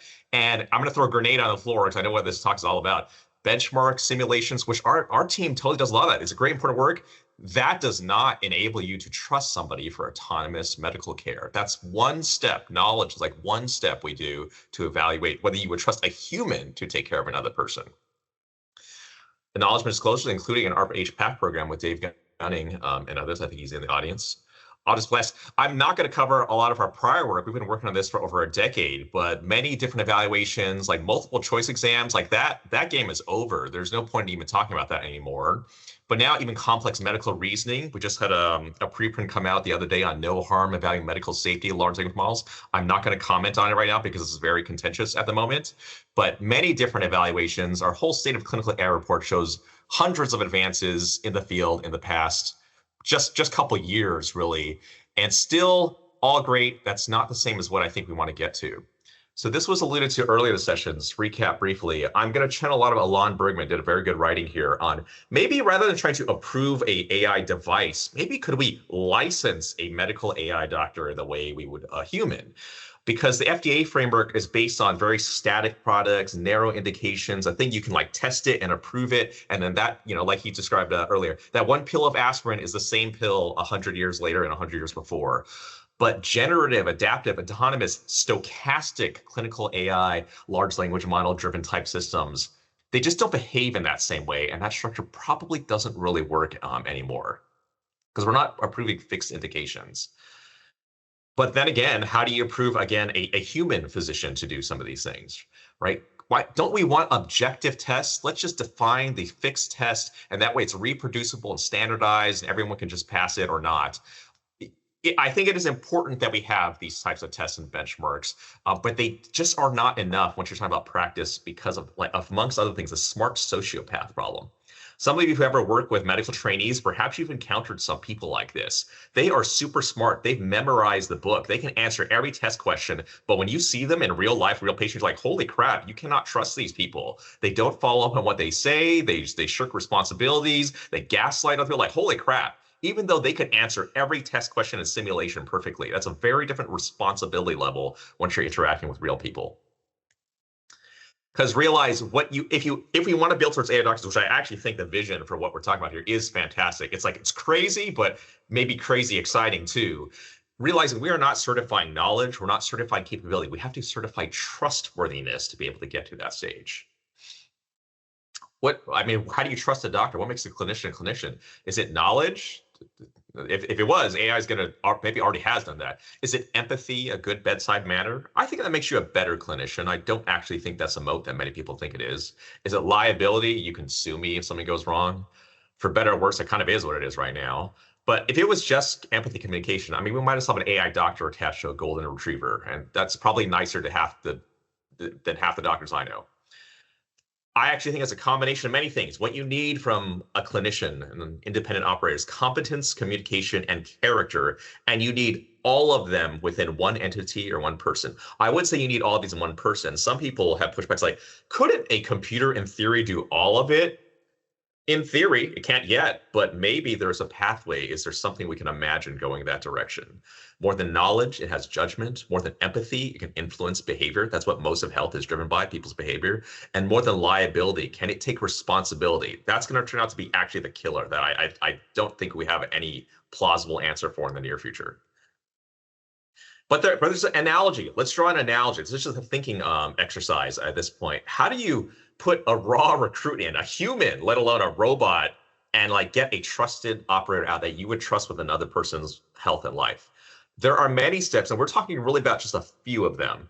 There are knowledge exams. We have step 1, step 2, CK exam. It's a giant multiple choice exam. Maybe we need more open-ended reasoning ones like that. That's fine.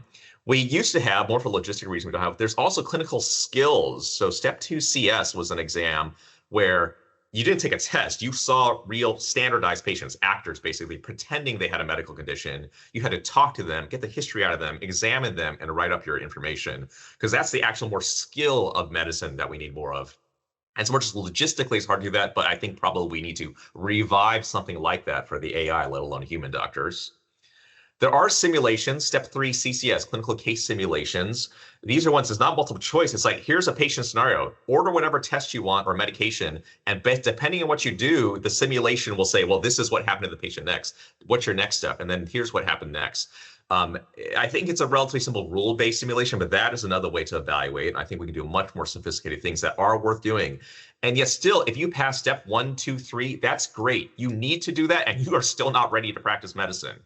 What happens is then you are now allowed to do practice medicine under supervision in an internship, in a residency. Other people who are already qualified will let you practice under their supervision, and they can correct and guide you as they go. And then you are not actually licensed to have a physician until you pass the test and that supervisory program accredits, I think this person is okay to go forward. Because of the sociopath problem, right? What if someone's super smart, can pass all the tests, but I have seen this in residents who feels like, I would not trust this person with another person's life. We are not going to endorse this person going on for, say, a step report eligibility. But so that's a process, right? It's annoying that there's subjectivity there, but a necessary process because a lot of human factors get involved. You have to define some scope of practice. And then I think continuous accountability, this is the one we really haven't addressed. This is really a regulatory problem that the scientists mostly on this call don't really answer very well, including myself. It's there's no test, there's no process, there's no supervision where you can or should say, you are now approved to practice medicine and we will never come back and check. That aspirin is approved and there's no reason to do anything anymore. It's like, no, it's an evolving system. Things can change. We need, say, maintenance of certification. You got to make sure you're keeping up to date with evolving knowledge. People can file complaints to your medical board, your state medical boards, and they can not renew your license if they account problems. There's also just straight up torts. There's medical malpractice. Not that it's a great system, but in theory, you need these checks and balances because there is no fixed thing to approve. You don't run an RCT to prove someone's ready to be a doctor. You have a licensing and monitoring and accreditation process to realize that's an imperfect and also constantly evolving process. That's actually really the key theme I want to run through. Just draw these analogies of how do we get a human ready to practice medicine. It's not an RC to prove it. It's not a benchmark. It's not a simulation. Although there are steps along the way that those are important for, but there is a great analogy we can draw to. I'll just accentuate the real hard part. Most of those steps we could create or simulate. The real part is accountability. Medical malpractice. You have to have. Was there a problem where you had the duty, but you had dereliction, a direct cause, and you caused damage to them? You need a way to correct for mistakes. Humans, even with best intentions, sometimes make mistakes. But would you hold them accountable? If a computer were making medical decisions, who's the defendant you would name if you had to sue somebody for making a very wrong decision? You have to have some accountability. Who would give a report at the deposition? Could the AI even explain itself? Well, why did you prescribe that wrong medicine back 3 months ago? Would it even be able to do that? Who would pay the debt? And is there even deterrence? Part of the point of medical malpractice is to tell other doctors, hey, look, if you do irresponsible things, like you will be held responsible. Do you think an AI cares if it made a wrong mistake 3 months ago? It doesn't care. It doesn't think. It doesn't know. It kind of can't be responsible. So how do you address that?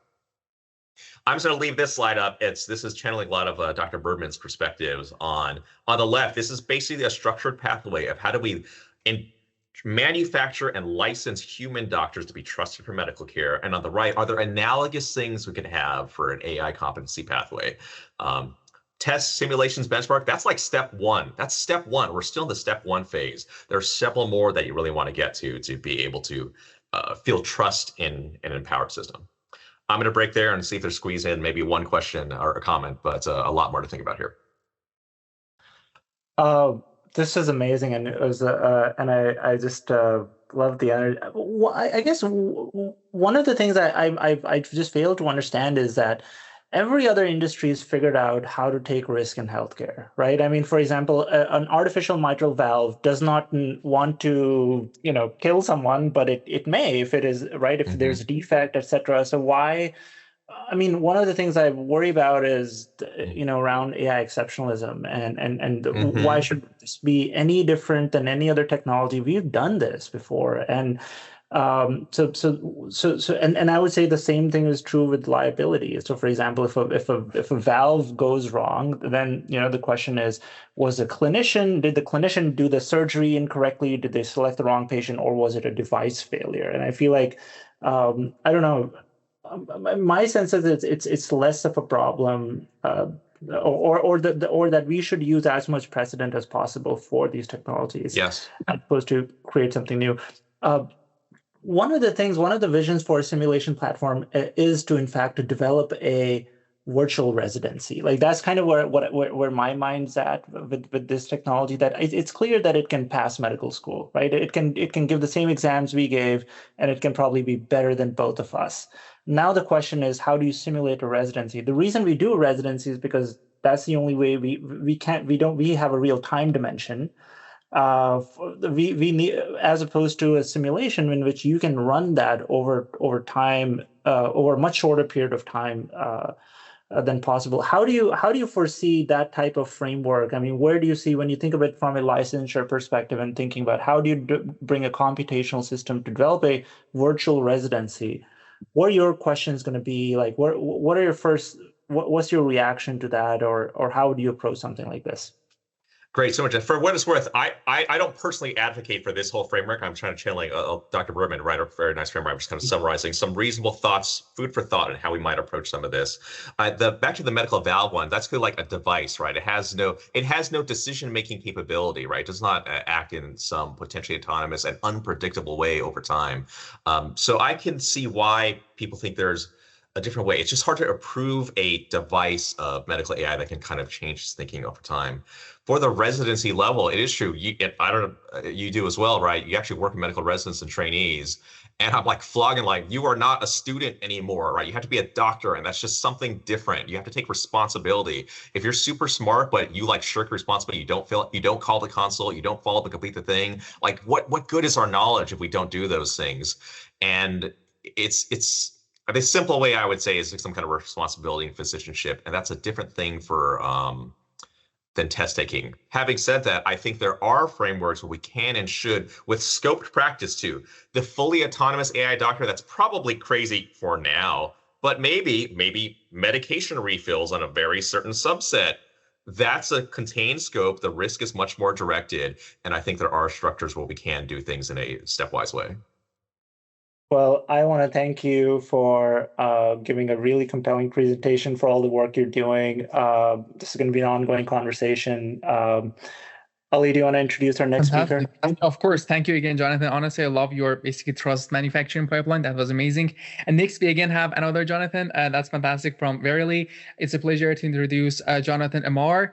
He is actually like a senior applied AI scientist at Verily, and he got actually his PhD from MIT's Operational Research Center, and his work is again like focused on the operational angle of building digital twins, and he's going to actually tell us more about how we can actually build these and transform these foundation models into causal digital twins. Thank you, Jonathan. Take it from here. Thank you.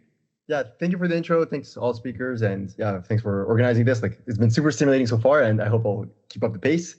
But yeah, I wanted to share a few like pieces of thought leadership coming from industry on evaluating clinical AI agents, and maybe reflecting a bit on like whatever some of my experience. Like, a lot of my work has been like on developing agents, but now it's shifted, like with all of the RAI coding assistance that's available. Like, the huge burden now is just shifted to like evaluation. We're able to build a lot, but what's really gatekeeping now our ability to launch and to trust our systems is how do we evaluate these things. And maybe just kind of like getting into it, and like some of our thought leadership is like, if you were to set like a North Star, we'd like to have somewhat of a digital twin. So maybe talking about like some of the problems that we have currently, and I think many have been alluded to, but we're pretty much either faced with, we have to use like a mimic data set or a PubMed QA, so that capture maybe like a very fixed perspective of what a patient is. And I mean, obviously the history is frozen. Or similarly, whatever, we have QA pairs and we can't really go off record of what would have happened. So we're kind of like stuck within this realm of really like not being able to infer what would have happened.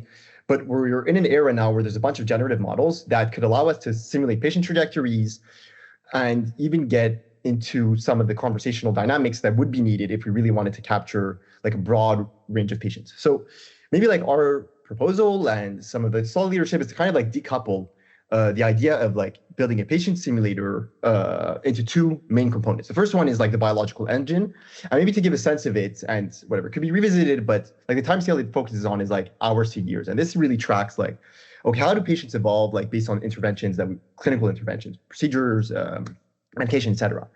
And then this engine would evolve based on like the type of interventions, hopefully causally.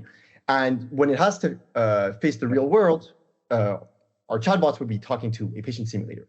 And why this is important is that this is a much different timescale. It also captures different dynamics that are not clinical, but mainly behavioral.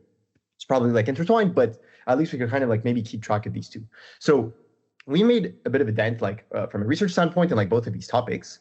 But I'm going to get into like some depth of like why we think the models today would actually enable this type of North Star. So maybe just kind of like looking forward, we've done some work on like building multimodal EHR foundational models. We touched on this before, but these are models that essentially predict one token at a time, where tokens are kind of just represent the patient's trajectory.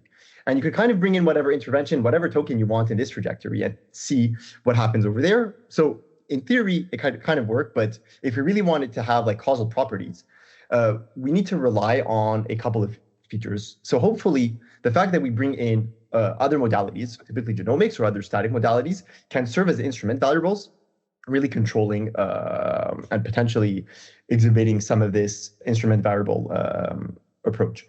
Secondly, bringing in other modalities would help just enhancing the baseline. The more information we have, the better we can make predictions and hopefully in turn lead to better decision making. And lastly, whatever, this type of model, because it's generative, I said this before, but we could kind of bring in, try like I don't know, path A versus path B and see what comes out of this. So this is maybe just a quick TLDR of like what we did. We worked on All of Us. So thank you for the intro before on what the All of Us data set is. But we've trained like a multimodal EHR model. And what we did that was kind of novel compared to other work, especially like Epoch, we brought in genomic data in this. And we represent this as PRS, polygenic risk scores. Think of it just like as a modeled way of vectorizing that data.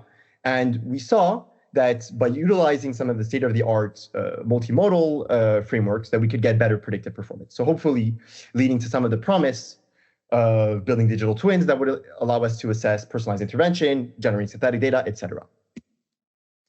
Maybe looking forward, what would be needed if we were to build some causal EHR foundational models, and these are all opportunities. The first one would be, can we actually use some structured representation learning? And I know we spoke about word models before, and they actually have that behavior, the decoupling of what's the history, what's the treatment, and what's the outcome. So maybe to mirror, there's a state, there's the action, and there's the observation. Second option, and whatever can work together, is having like some sort of like causal post-training. Causal post-training, if done well, like we would essentially bring in a bunch of interventions and really enhanced by domain knowledge to see like, oh, are we predicting any type of aberration that would be strongly penalized during our training of our foundational model. And lastly, and this is perhaps like the most costly, but if we have good data, then this is possible. Like if we could really integrate some structured, high quality, let's say RCT data into our training pipeline, maybe mid-training, and really put a lot of emphasis on that one, we could perhaps learn some causal patterns in there. So this is perhaps like the first half of my spiel, which is mainly about how a biological engine powered by a foundational model may exhibit causal properties. But like I said in the beginning, there's the second half, which is like, okay, how do we take this model and get into some of the decision of like how a patient would converse with an AI agent, a chatbot, et cetera. And when we get into this interaction, what we've seen really based in the literature, most of the simulators are pretty vanilla. And the limitation of that is like most simulators are very agreeable, they share a lot of information. And really the problem is they're just not realistic. So if you were to like try out an AI agent against a patient simulator and then we would draw conclusions from that, I wouldn't be highly confident about the domain transfer.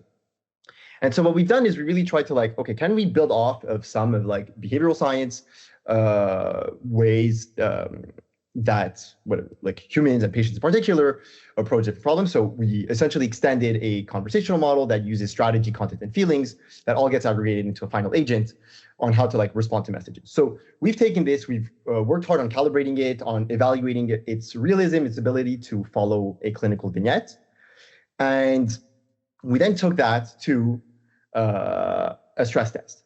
And so I didn't really talk about like, okay, why is it important to model and to capture a lot of different aspects in behavioral and conversational style? So kind of like why is it important is that we wanted to highlight, okay, do we see some sort of like discrepancy based on simulators? So we really came up with a pretty extensive way to assess that. So we crafted 5 archetypes of different personas. So think of a patient that's very anxious, a patient that's maybe dismissive, a patient that's an overshare, et cetera. And we combined those with 1,200 clinical cases that were annotated. And the nice thing is that because the clinical cases are frozen, we can kind of maybe reuse some of our labels, etc.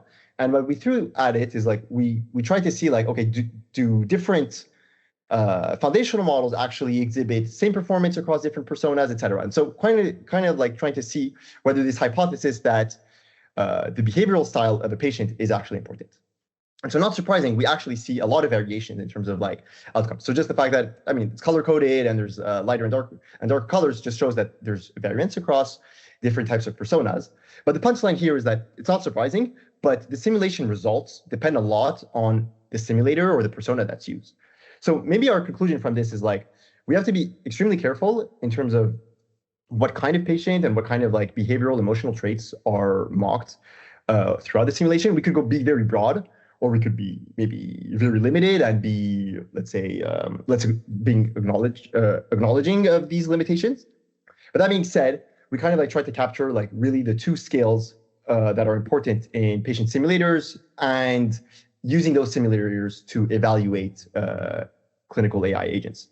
So kind of the conclusion is like, if we use the mix of like our biological causal EHR foundational model with an advanced conversational patient simulator, we may be able to construct a highly realistic virtual patient that could be tested across different settings. And then maybe what's nice about this is that we could actually close this with the with real data when we get to continuous evaluation and further stress testing by augmenting some of the real data with like various inputs and maybe even simulating how their dynamics would go. I think that's about time for me, and glad to open the floor to questions.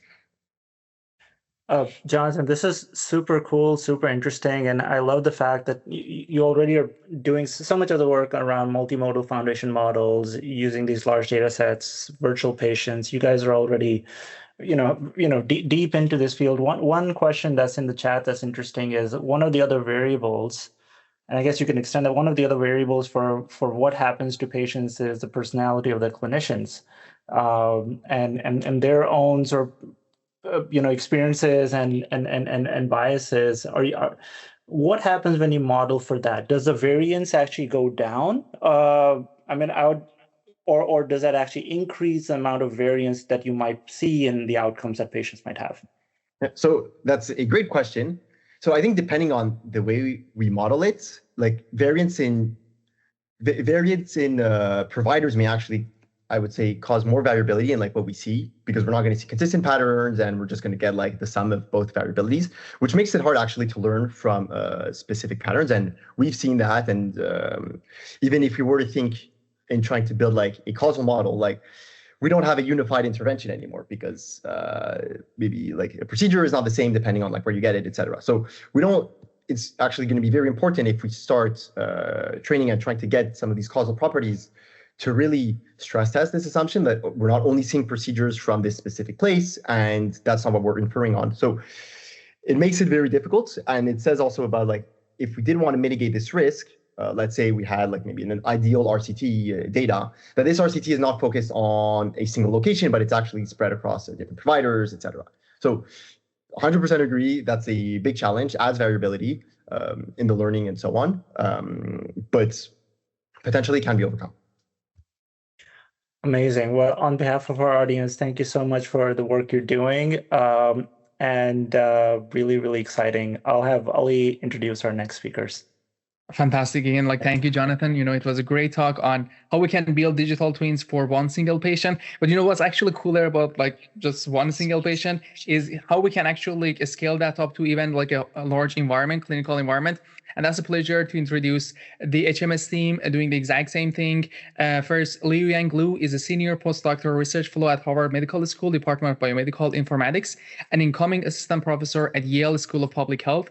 And Pranav Rajpurkar is Associate Professor of Biomedical Informatics at Harvard, best known for his pioneering work on radiologist-level deep learning. Together, they have built the first version of the Clinical Environment Simulator, which is a simulated ED, basically emergency department, where AI agents and human physicians can be benchmarked side by side. Thank you so much, Pranav and Luyang. Take it from here. Thank you. Delighted to be here. Thank you so much for having me. And this is a fantastic group of people that have been put together. So I'm going to talk about the clinical environment simulator. And this is work that's been led by Luyang, who is my co-presenter today, and with Dr. Sung-Un Kim, who is the co-first author on this work, along with a variety of collaborators from Beth Israel, Stanford, and to the rest of my lab who helped build it.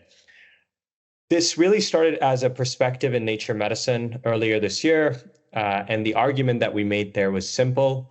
The way we test medical AI doesn't match the way it gets used. So today isn't about the argument anymore, it's about what happens when you actually build the thing. And so here's the problem. Before medical AI agents go anywhere near a patient, it has to earn its license to practice. And the systems that we're building now are hard to pin down. They're interactive, which means they act in steps, not in one shot. They're agentic, which means they change their plan based on what's in front of them. And they're multimodal, which means they read notes, images, vitals all at once. But that's the trap. Every single thing that makes these systems good is the same thing that makes them hard to test. So why not use what we already have? Think about the three options. Clinical trials test one locked version. By the time a trial publishes, the model's moved on. Production monitoring tells you what happened, but not what would have happened if the model had done something else. And it only tells you that after something's gone wrong. Static benchmarks score one patient at a time, no clock, no resources, no consequences. So each one of them is useful, but none of them can test a moving target that's plugged into the whole system. So if you want to test a moving target, you need to build a world for it to move in. And that world needs four things. It has to sit upstream of deployment, which means you can test it before a real patient is ever in the room. It has to be controlled. That means we can hold everything fixed, change one thing and compare. And it has to produce the rare, dangerous cases on demand, the ones you can't ethically wait around for. And of course, it has to score itself. No physician is standing over its shoulder watching its every move. So it has to feel like real medicine. Real medicine isn't a list of separate decisions. The patient changes over time. The patients are tied to each other. They share the same beds, the same scanner, the same nurse. The time you spend on one patient is time taken from another. That tangle isn't a detail that we clean up. That tangle is that environment.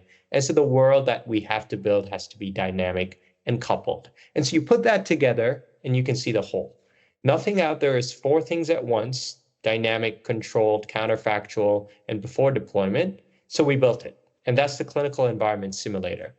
And the way we describe it is it's the generative world model of the emergency department.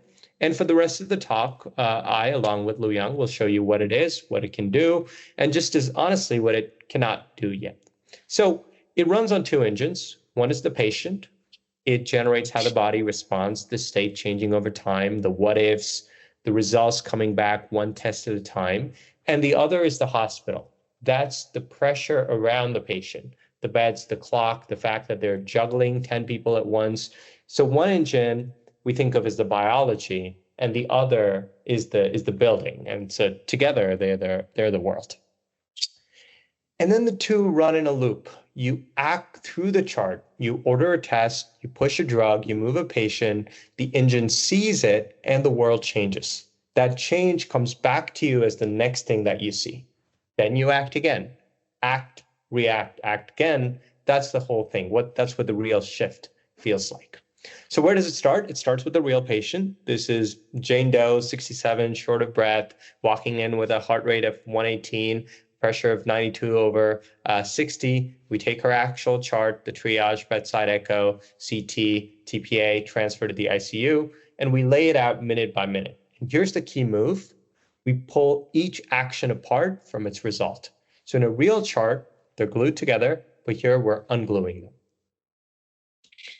And once you do that, one patient becomes many. If the care goes off script, the TPA comes late, she crashes, What if you miss something, the heparin, everything starts sliding down, the pressure, the oxygen. For each one of those, our engine is giving us the result that holds up, grounded in the real chart and in everything that's happening up to that second. But now the real test is, what if the what ifs were never in the chart? What if the model does something that nobody did the first time? That's the job of the patient engine. It plays the patient, it reads what you did, and it gives back a reaction that makes medical sense, even for a path that never actually happened.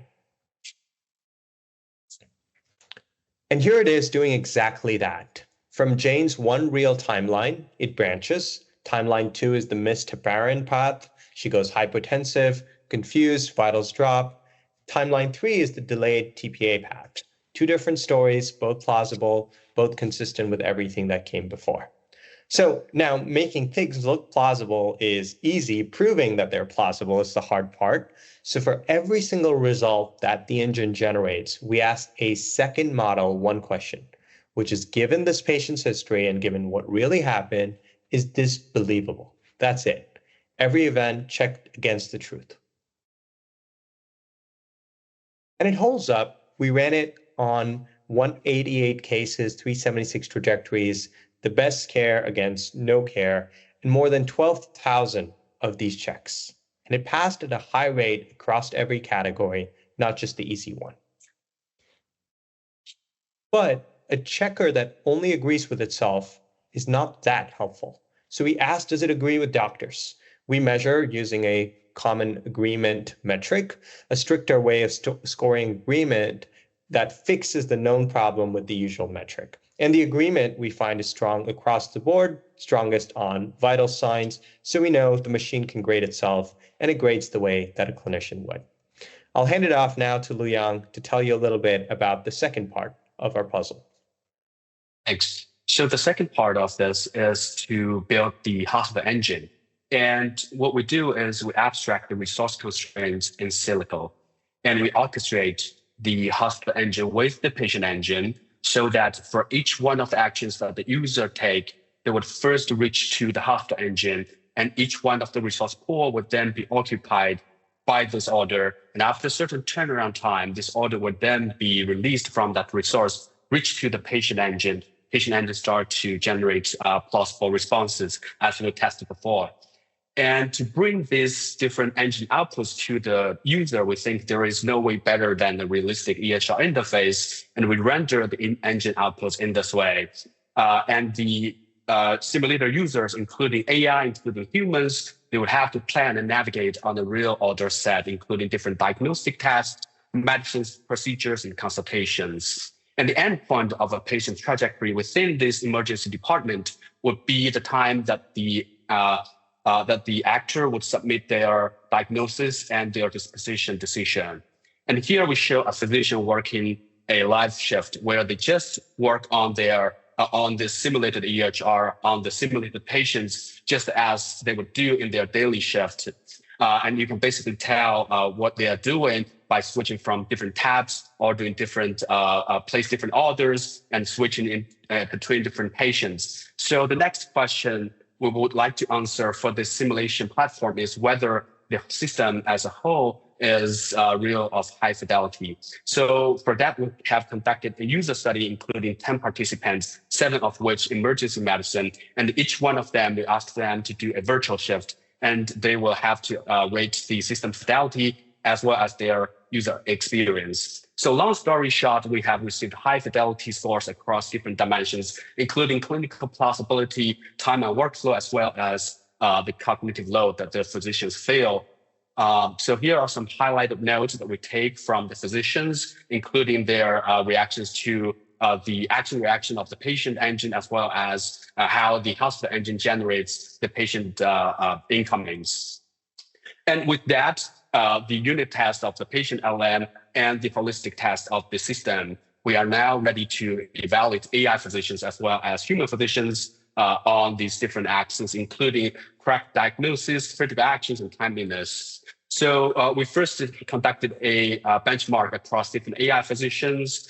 We have benchmarked the frontier models at the time of this study And then we also have compared the AI performance versus human physicians. So long story short, we found that within this simulated environment, the AI physicians actually have outperformed the human physicians, which is not a news, but this is something we have never observed before on this such a dynamic interactive benchmark. And here is also something that a dynamic interactive benchmark can do that no other existing testing tools can do, which is what about we take away the multi-patient burden from the simulation. So from here, we have a setting called independent setting, where we ask the AI agents to deal with one patient at a time. And we found that the diagnostic accuracy as well as other dimensions increased a lot. This is not observed before, and we think that multi-patient burden should also be considered as one factor when we are trying to license the AI resident or the AI physicians. And the next question we want to answer is whether an AI agent with a CES native harness could improve its performance, including, for example, the MCP tools we can build for it, the kind of clinical workflow we can embed into its knowledge. For example, the clinical operating knowledge as well as the system operating knowledge. And it turns out with such native CS native harness, an AI agent called Chiron can outperform other agents, including the AI, including the human, with a large margin. So the takeaways from our experience from this study is actually first, we should really evaluate agents like clinicians before the practice. We should move from static benchmarks to a living clinical environments to find something that we never found before. And also medical AI should earn its license, not just to pass the test. And for that, we would like to thank you for your attention. Thank you, Haider and Ali, for inviting us to this amazing event. And we're open to questions. Of course. Thank you so much for the great presentation. Honestly, even like the first version simulator that you actually have is quite impressive. You know, like Haider honestly had a little bit of a technical difficulty right now. So I'm actually like leading the Q&A right now. But I think one pattern that I see in the question, and also like to be fair, even it's a question that I do personally have as well, is that, you know, right now, I think the simulator is incredible in terms of like generating the plausible patient trajectories. But what is the hardest thing that should be done, kind of like imagine like in the next version of like this simulator, that it would be kind of like a version that FDA could rely on and accept, you know, like that's kind of like a decision grade evidence. So what do you think is kind of like missing, or what can be done there? I'll take a stab at that question. I mean, ultimately, your question I would reframe as, when do we declare success for what we have? And I think the measure of success here would be that if we were able to, in silico, observe the same decisions that are made at an individual level, as well as at a population level that you would be seeing in real practice, then we have accomplished our goal. That means that if we're thinking about evaluating something that's already deployed today, I should be able to see the same outcomes at an individual patient level as I would in my in silico model with the simulation. That's when we declare success here. Fantastic. I think that does make sense. Haider, do you also have any questions? No, this is a fantastic presentation, and sorry, my computer decided to update just right now, but I listened in with my phone. Do you feel like, so one of the other, I think, interesting things about developing a hospital simulator is, or any type of healthcare simulator, is that so many factors determine, even outside of that sort of world, if you may. So in some ways, you've made like a world model for an emergency room. But, you know, what is going on in the ICU, for example, will have an impact. If the ICU is full, for example, right? Or if the neighboring hospital CT scanner is broken, you know, I mean, or the population that your hospital is serving. As we approach that type of scale and that type of interconnectiveness, like how do we build units, or how do we build something modular that can accommodate this type of scaling as this model is able to grow and capture the full complexity? It's a great question, and I'll take a stab and then ask Luyang for additional thoughts. But in one of the ways that we think about it is medicine already gives us the modules, and practice already gives us the modules to a large degree. For instance, the fact that we have departments, the fact that we build consultations with other departments is something that we built into our CES right now to say that the emergency department is going to be the starting focus, but we're going to create these interfaces to either the ICU or to the surgery. And so we have that piece of it as well.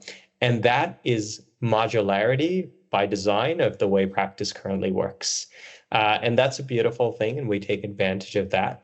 That doesn't mean there is zero interplay. Obviously, there's interplay going on between those departments. And over time, especially on patients and scenarios where that matters, we're trying to model that very well. And so that's very much the question of, okay, now I know the patient's going to flow between departments. How well can we simulate that flow? Amazing. Aldo, yeah, you're muted. So this is awesome. Just because of lack of time, we'll take a quick break. Thank you to both Pranav and Luyang for this amazing presentation, for this amazing work, for really being pioneers in this. And we'll take a quick break, and then we'll be back at 2:40, and I'll just share the agenda for the next session here. Sounds great. Can I just say thank you for inviting us, and if people have ideas of collaborating, then please reach out to any of Luyang or Sungan or myself, and we'd be happy to discuss opportunities. So thank you once again. Thank you. Of course, thank you. Thank you for joining us. Thank you, everyone, for being here. It's 2:40, and as promised, we will just keep moving along. Sam Roosz is presenting next, and Ali, if you can give a brief introduction for Sam. Let's get right into it. Thank you. Yes, no problem. Yeah, hope everybody had a little bit of a break, so not too much. But yeah, I think it's a pleasure to actually kick off the section 3 with Sam Roosz, who is the co-founder and CEO of Crescendo Health. It's a public benefit corporation focused on helping patients contribute longitudinal real-world healthcare data to the clinical research. He also previously co-founded Datavant, which actually became one of the largest health data infrastructure companies in the country. And he's going to actually talk more about his work at Crescendo and how he's addressing the data gaps in causal models. Thank you, Sam. Take it from here. Fantastic. Well, Ali, first of all, a huge thank you for the kind introduction, and a thank you both, Haider and Ali, for putting this together. Very much is evocative of the early days of the Human Genome Project, both in terms of its ambitions and the potential to shape human health and the American economy. And so conversations like this one give me hope that we'll once again rise to the occasion and lay a foundation for some tremendous impact on both patient care and opportunities for U.S. leadership. So the title of my conversation today is The Elephant in the Clinic, Addressing Data Gaps for Causal Models. And the inspiration of that is the parable of the blind man and the elephant, which very much is analogous to the situation that we now find ourselves in the develop, validation, and continuous monitoring for safety and efficacy of the AI models that we're contemplating launching.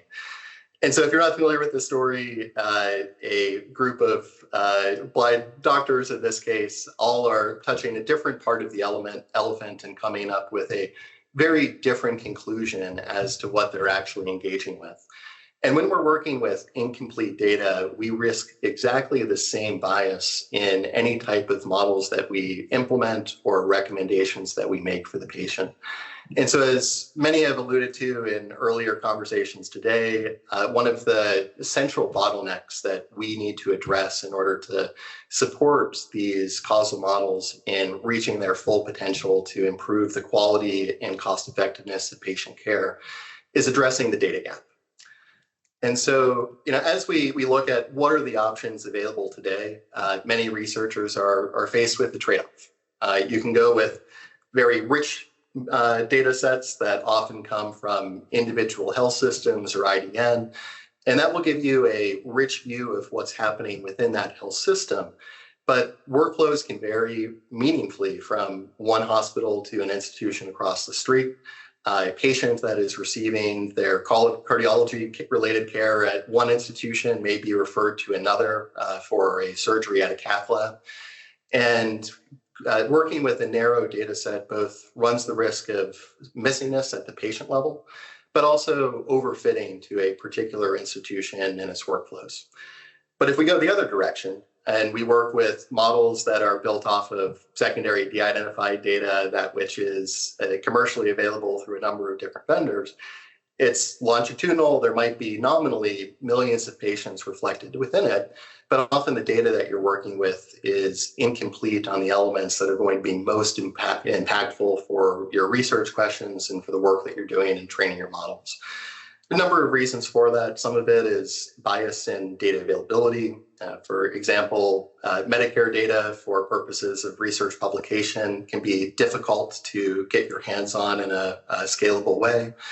And similarly, there is the places where the data comes from are often going to be those institutions that care for patients who are more socioeconomically advantaged. And as we look at the places where these models have the greatest potential to uplift the quality of care that's being delivered to patients, oftentimes their data is not available in sufficient quantity or richness in a way that we truly need in order to expand access to quality care. And so, the other unique challenge of this is that while we have this picture in the United States, there are other countries around the world that are farther along the curve of filling this critical gap than the United States is, that they have either further along the curve in data interoperability or working with common data systems that give them a leg up for this type of work. And so it's incumbent on us, both from a perspective of improving the quality of patient care, as well as supporting the continuity of U.S. leadership in developing innovative tools in healthcare to find ways to address this gap. The great news is that the foundations have already been laid, and the tools are sitting there waiting for us to pick them up. And a lot of this has its foundation in the 21st Century Cures Act, which was passed about a decade ago and has seen meaningful rulemaking in the years since. There were a number of different things that 21st Century Cures did, but relevant to this conversation, it expanded patients' own legal rights to obtain copies of our own health data from the covered entities that are engaged in our care. That's the payers, the providers, the reference labs, the pharmacies, that all in one way or another are touching our health data. And so this has been a right that we as patients have had for decades now, to be able to request and obtain copies of our health information. But for those of you that might have been looking to collect information yourselves or supporting an alien loved one, you've found that this has not been as smooth of a path as it really should have been. And so what 21st Century Cures did is it put in place an enforcement mechanism such that now in 2026, really for the first time, when you are requesting your data of a health system, it's the obligation of that health system to respond to you in a timely fashion or face penalties of up to $1 million per event for information blocking. But importantly, this legislation also put in place a foundation for software-based data access to the health records, payer claims, lab results of any U.S. patient in a manner that is cost-effective and timely, through the use of what's known as patient access APIs. And so if you've used a tax software where you connected, TurboTax to Vanguard or Bank of America, you authenticated your identity with your credentials and then pulled in the data from those institutions into that tax software, the same foundation has been laid for medical records and most payer claims. And so what that means is that if we have a relationship with a consenting patient who wants to fight their disease on another front and contribute their data to a broader cause, that with that willingness and with that consent, we now can access the entire story of that patient as told through multimodal data. And so what we've done at Crescendo is assemble together those different building blocks to do just that, combining together patient access APIs with offline data collection. And as I'll show you here in a second, what we can do is for a prospectively enrolled cohort anywhere in the country, scalable for tens and thousands of patients, collect that data universally, comprehensively, timely, and cost effectively to offer truly rich longitudinal data to any user that is looking to work within a compliant fashion. All that's needed in order to enable this is roughly 15 minutes of the patient's time. And I know that we're short in this conversation, so I'll breeze through these slides. But can be done through a web-based enrollment process that involves e-consent, patients activating their legal rights, designating those involved in the research as proxies to fetch their data on their behalf. And then that data is pulled together, can be parsed through software, and both made available to the patients themselves so that they have a understanding of their own care stories, similar as if you had a My chart that reflected not just one institution, but the entirety of your care. And where that data can also be delivered into secure environments for subsequent analysis without compromise on data messiness and reflecting the care that's delivered across multiple institutions. And so in the work that we've done, this is a snippet from what we shared recently at the ISPOR conference for our cohort, a portion of our internal validation cohort of 200 some patients, randomly enrolled across the entirety of the country, have complete data for all of those patients that enrolled, or nearly all of those patients that enrolled. And one of the things that was quite astounding to many of us as we queried the data is as we compared what was known to the location delivering the preponderance of primary care to those patients to what was known and billed for within the claims, oftentimes there were gaps in that PCP's knowledge of what was happening with that patient in the four walls, beyond their four walls of their clinic, both pertaining to emergency room visit, urgent care, where north of a quarter of those events were not recorded anywhere within the primary care EMR. But also as we look at things like diagnoses and medication exposures, we see that there are, of course, many places where both data sets are aware of a given outcome. But in order to get the full picture, you really need both at the disposal in order to identify what care the patient is actually receiving. So as you look, for instance, at the medication exposures, I think in part because we as patients are really good at reporting the medications that we have been on to our doctor, but we're not always as good at reporting when we've stopped that medication. Many of the EMRs have a broader medication exposure list for a given patient than is actually seen in the billing record of the payer claims. And of course, many diagnoses, many medications are filled that the person that is providing the preponderance of their primary care has no knowledge of. And so as we look at building better causal models, these are exactly the type of confounders that have often stymied these models in the past. And it's a reason why we need to think through better ways of addressing that data gap as we advance our work in the AI space. So I'll walk you quickly through a few different patient vignettes of common patients where we've pulled data and told their stories through multimodal mechanisms. The patient you see here, this is a patient who has received an incretin analog, has switched between two over the course of the treatment horizon. And we saw 11 different unique care locations for this patient in 2024 alone. Many of the care encounters and diagnoses were unknown to the clinician that was prescribing these GLP-1 medications. And using these multimodal data, it offers the ability to look into many different layers, pull information from radiology reports, pathology reports, reference labs, payer claims, EMR to tell that richer story of the patient. And so our call to action for this group today is how do we take both the tools that have been afforded to us through 21st century cures and the powerful engines that have been developed in causal models and build a national platform for AI training and validation. Recruiting patients through multiple methods, obtaining their consent to contribute to this endeavor, and building a standing cohort where we collect data just in time for patients that are applicable to a newly emergent model and a newly emergent need. And because much of this can be done through software, it means that we can build a very large cohort extremely cost effectively. And then when patients, when there's a new model or a new patient population that a model needs to be validated in, we've got then the opportunity to collect the rich data from those patients' journeys that fit the criteria, turn that around within a few months of the point in time at which the ask is generated, and then use that to continuously support the training, validation, and ongoing monitoring of the performance of these models in the real world. And so as we build this, one of the important and powerful things to note is that as we're pulling patients from all across the country, it doesn't need to just be a single purpose, but we can have patients that are components of those models, the training and foundations for the models, and they might be supporting multiple models based on the various indications that they have. So we can activate different subcohorts as appropriate as the needs emerge in a fashion that is cost effective and offers a nimble, flexible advantage for developing and advancing causal models in the US.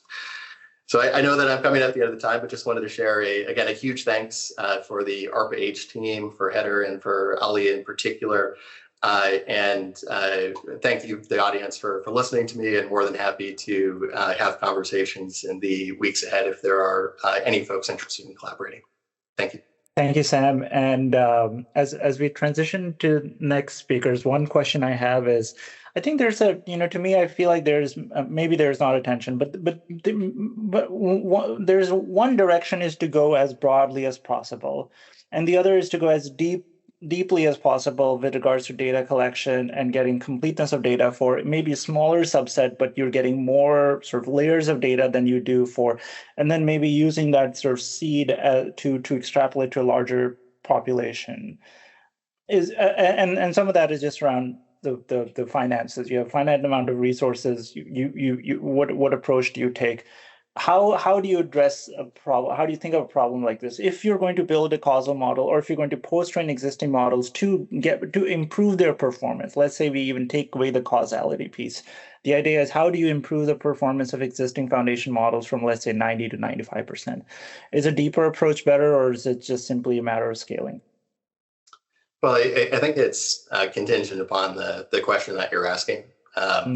But what I would recommend as a philosophy in how to think about this is, if we're looking to build a all-purpose solution that's intended to support a wide range of therapeutic areas, go very broad on a low-cost cohort of patients that you can, without reconsenting, you can obtain a broad consent and then activate the data collection and curation just in time, so that you can go from a cohort of a few million patients to the 50,000 that are relevant for the question that you have at hand, and then quickly curate that data, and spend the resources in getting that richer data set in a fashion where it's just in time and where you can see the path to the value that it will create.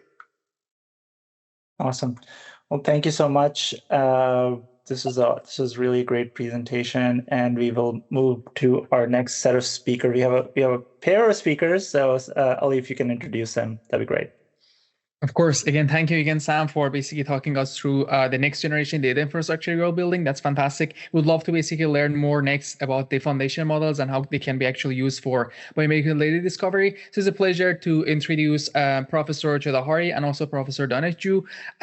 Akshay Choudhary is Associate Professor of Radiology and Biomedical Data Science at Stanford, Interim Division Chief of Imaging Informatics and Associate Director at Stanford AMI Center. Roosz is an Assistant Professor of Biomedical Data Science and Dermatology at Stanford, and a board-certified dermatologist and a faculty affiliated with the Stanford HAI and AMI, whose work focuses on dermatology AI, fairness and transparency, and rigorous clinical evaluation. Akshay will lead on the technical advances, and then Roxana will close on the evaluation challenges. Thank you so much, both. Wonderful, Ali. Thank you so much for the introduction, and for you and Haider for putting together this workshop and having Roxana and I come and speak. So what I quickly wanted to cover is, how can we actually leverage all the latest and greatest advances that we're seeing with foundation models towards causal biomedical discovery, going above and beyond what we might know about biomedicine in the first place.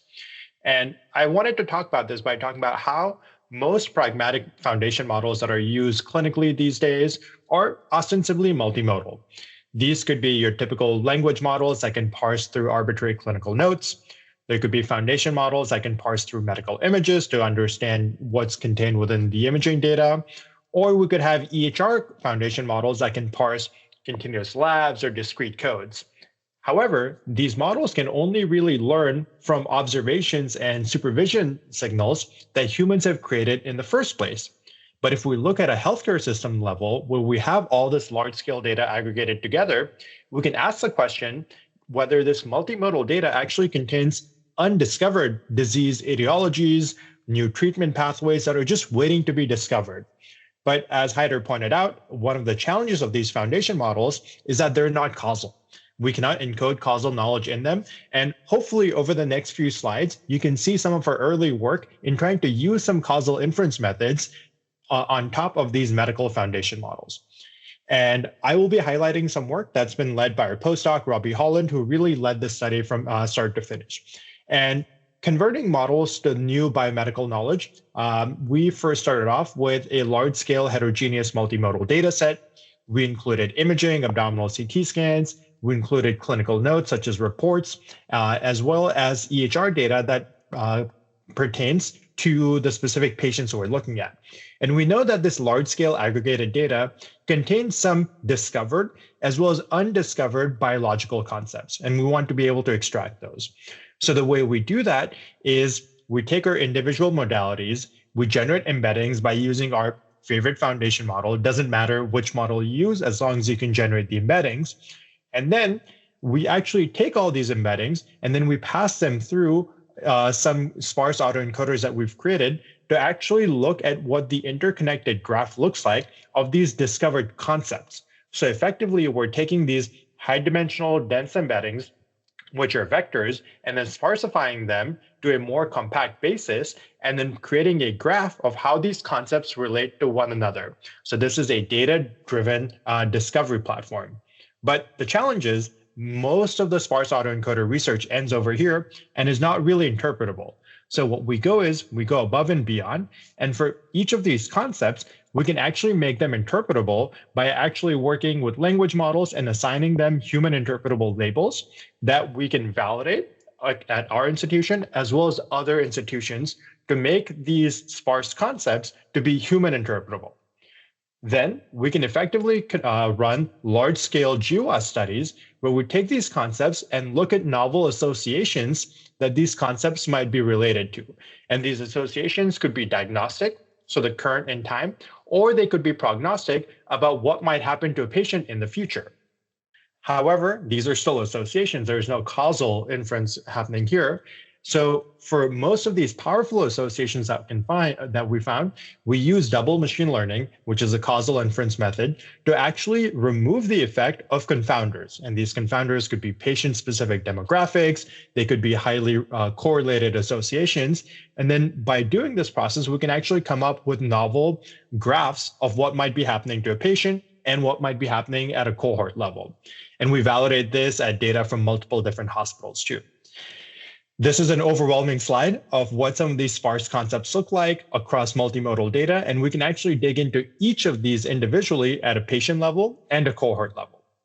Something that we might uncover based on this is we can actually uncover these new disease pathway graphs. Here, we're just looking at an example of liver cancer, and if you ask an arbitrary physician about creating a graph for this, this is what they might come up with, which uses most of the typical confounders. But using our biomedical discovery process, we can actually find that some of these might be mediated by things such as liver cirrhosis, extreme white blood cell count, and we can do this in an automated and scalable way to build up a patient-specific graph of what might be some known as well as unknown disease pathways. And then we can take the same system and we can actually probe it via natural language in this agentic workflow, where we might be able to ask a model to look at our cohort and ask what are the top 10 predictors for future MI, and then the model, which is grounded in causal inference, will give us some of the causal factors that leads to this. We can ask other questions such as finding closest matches to patients in this patients like me framework.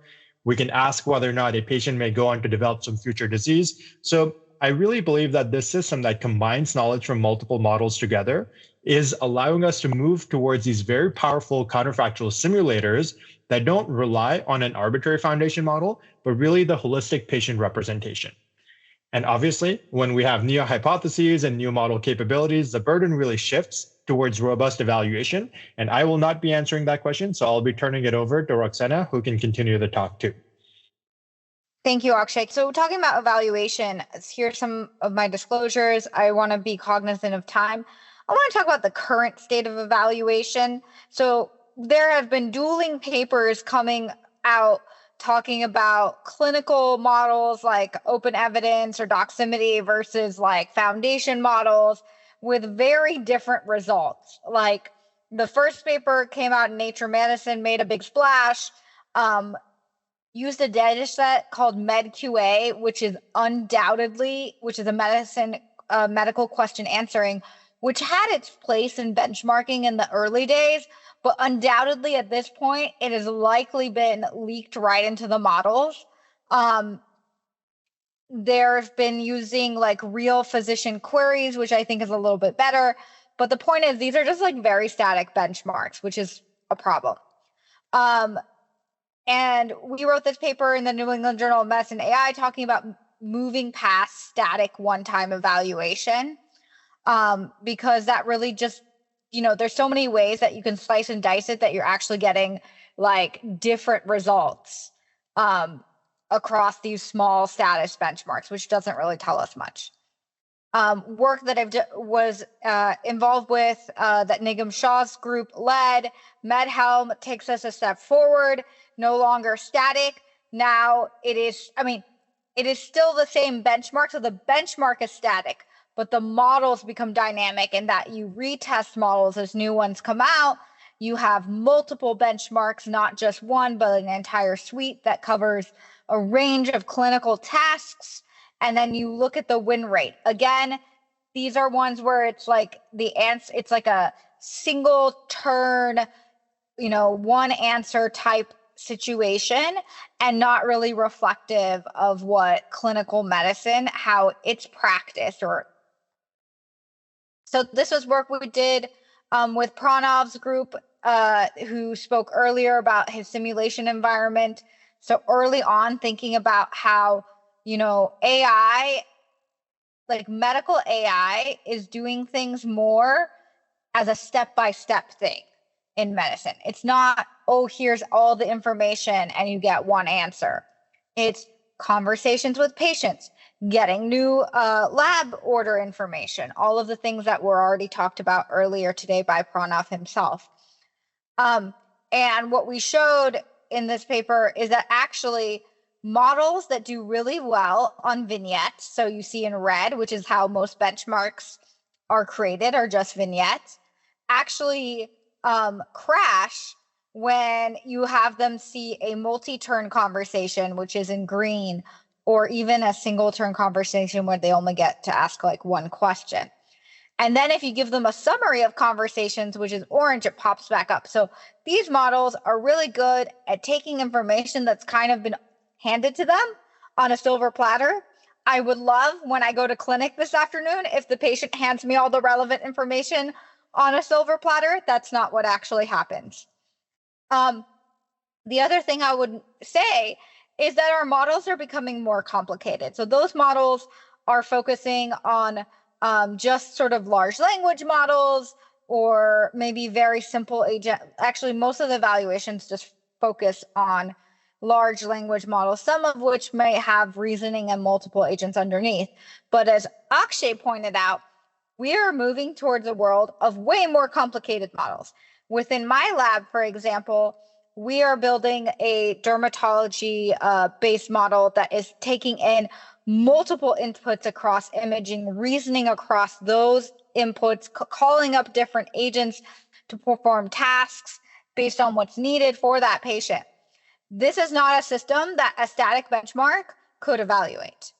And so what we really need to do is work towards, as was mentioned earlier, simulation environments to test models. And in a perspective piece that we'll be having coming out soon in New England Journal of Medicine AI, we talk about the importance of real-world evidence collection, because while simulation environments are great, and I think like an important part, I think also real-world evidence will not only help us know what is the distance between the simulation and reality, but will allow us to then look and apply reinforcement learning back into the simulation environments to try to close that gap between simulation and reality. And of course, for real world evaluation, I think also real-time monitoring of agentic systems is important to flag concerning outputs and trigger human review. And that's actually what we've been working on here is like stages where every time an agent makes a decision, we look at, the embeddings of all the different modalities. We have rapid error screens to check medication doses. And then we're building deep research auditing tools to be able to audit that agent's responses and reasoning traces. So I know we had a short period of time and I'm over, so I'm just going to end it there.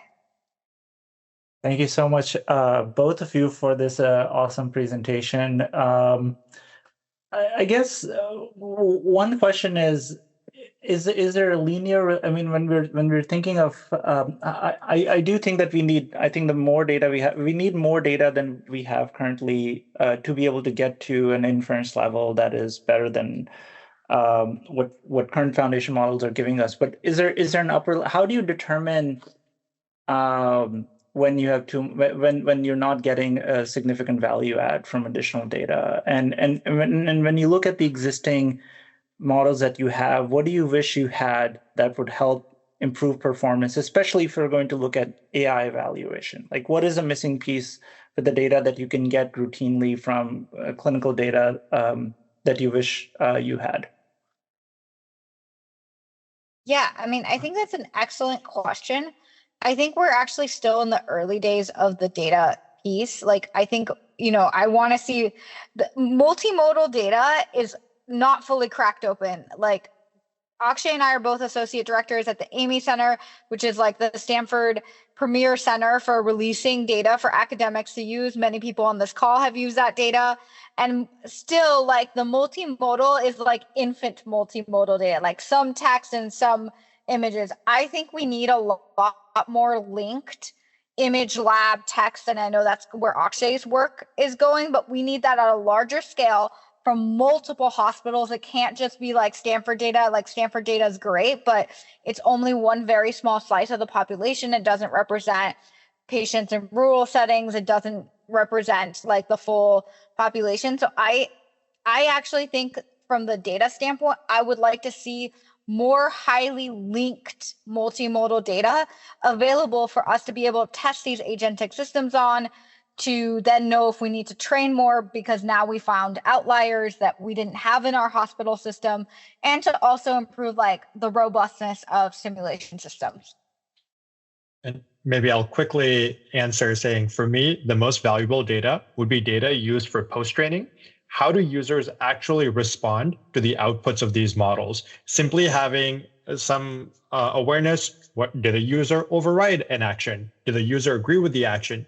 Even small scale data sets could be quite useful to really build out that counterfactual evaluation framework, where if a model is able to predict n different outcomes, and we actually know in a subset of those which outcome did the human choose or did the human verify, I feel like there's a lot of unlocks that could be obtained when we have a model deployed, which has its own challenges, but knowing what actually happened based on the decision. Amazing. Well, thank you both, and for an excellent presentation. We are going to move on to our next speaker. Ali, if you can introduce Heidi, that'd be great. Of course. Thank you so much. Thank you, Roxana and Akshay, again, for a fantastic talk. I think it's a great line of research that you guys are working on at Stanford Amy. It's a great pleasure to actually introduce Heidi Hansen from the Oregon National Lab, who is actually group lead for the Biostatistics and Biomedical Informatics group.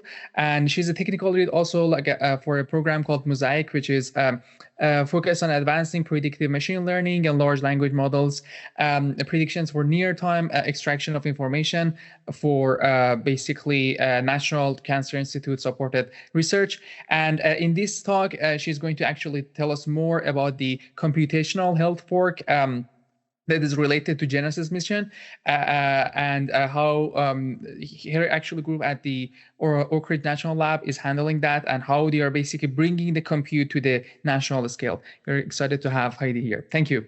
Thank you for the introduction. And I would just take this time to second the last comment at the end of the last talk about collecting more data about how folks basically scoring things in the clinic. I think that's a great idea.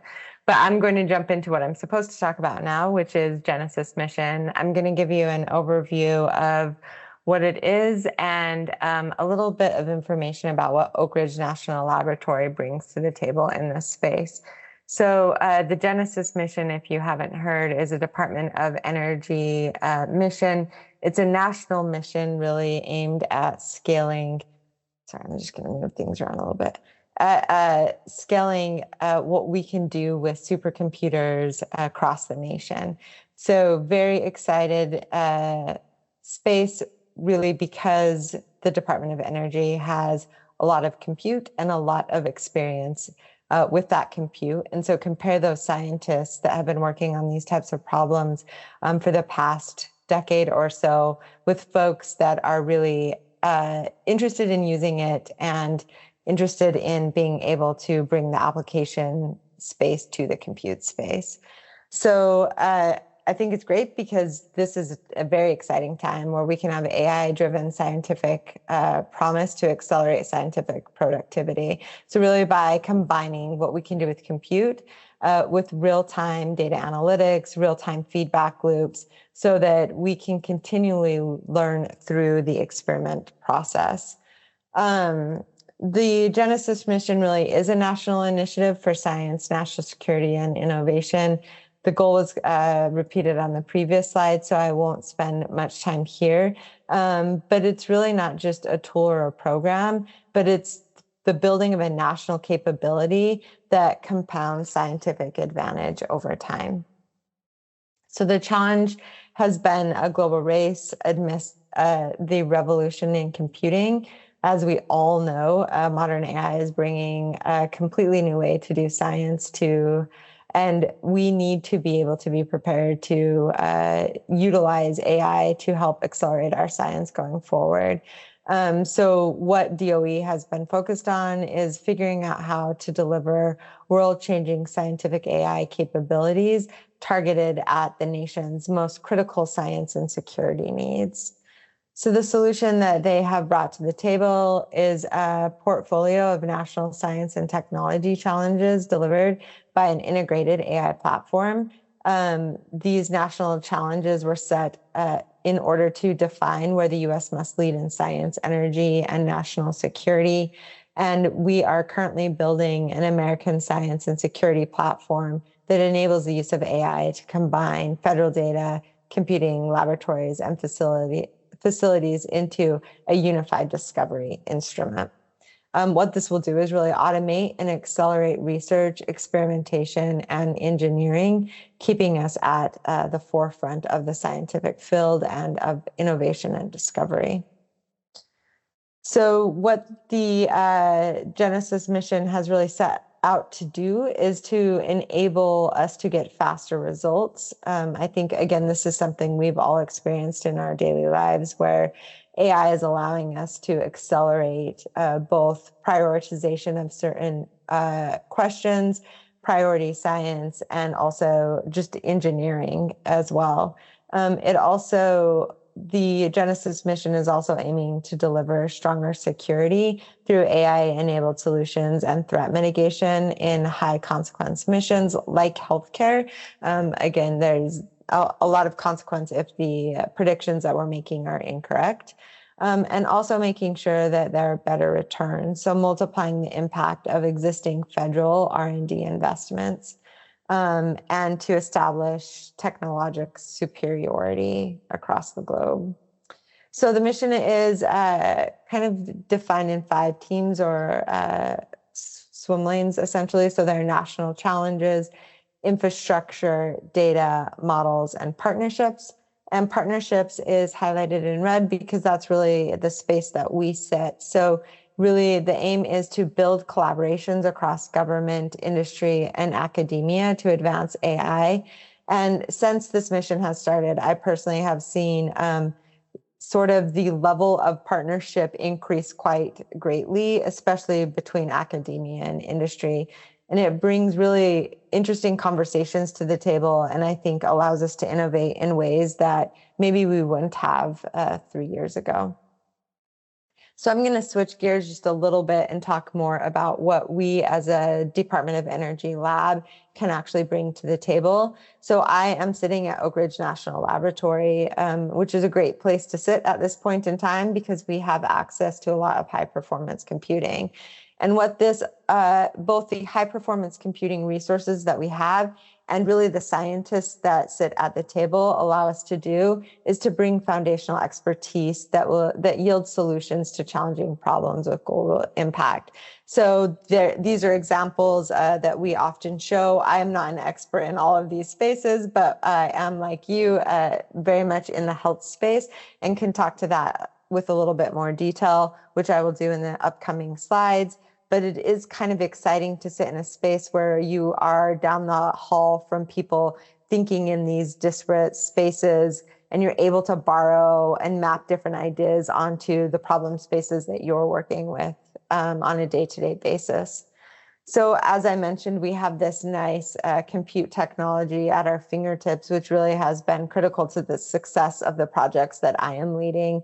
So since 2004, ORNL and Oak Ridge Leadership Computing Facilities have delivered 7 leadership class systems. Right now, we're working on OLCF5 Frontier, which is an HPE Cray EX 235A system. We have 2 new systems that are part of OLCF6. I will mention them in the next slide. But what having this compute allows us to do is really set up test beds and take deep dives into the types of models that we're building, including some foundation models for the cancer domain. It also sets up a very nice space for us to work with simulations, in silico, experimentation, et cetera. So it's a great resource, especially for many of the problems that have been talked about today. So as I mentioned on the last slide, we are at Oak Ridge, we have 2 new systems. We're currently working on Frontier, but Discovery will be unveiled in 2028. And then we also have the Lux system, which is a system that is designed specifically for AI. So these compute resources really allow us to create environments and test things at scale in a very nice way. So at Oak Ridge, we've developed very strong computing partnerships. In addition to health spaces, we also have partnerships with NOAA, Air Force, and NASA. But what I'm really going to focus on for the rest of the talk are partnerships with the VA and National Institute of Health. And really, one of the main drivers for building this partnership with VA and National Institutes of Health is our Citadel framework, which allows us to take advantage of Frontier, but also do it in a way where we are doing it in a privacy preserving and security preserving framework. So we're able to operate on like a NIST 853 system that is HIPAA compliant, allowing us to work with data that hasn't been de-identified, because as you all know, that is a harder problem than it seems. It also allows us to create a test bed for federated learning, and I'll talk about that in a little bit more detail soon. So our Citadel framework, and like I mentioned before, enables computing of protected data assets.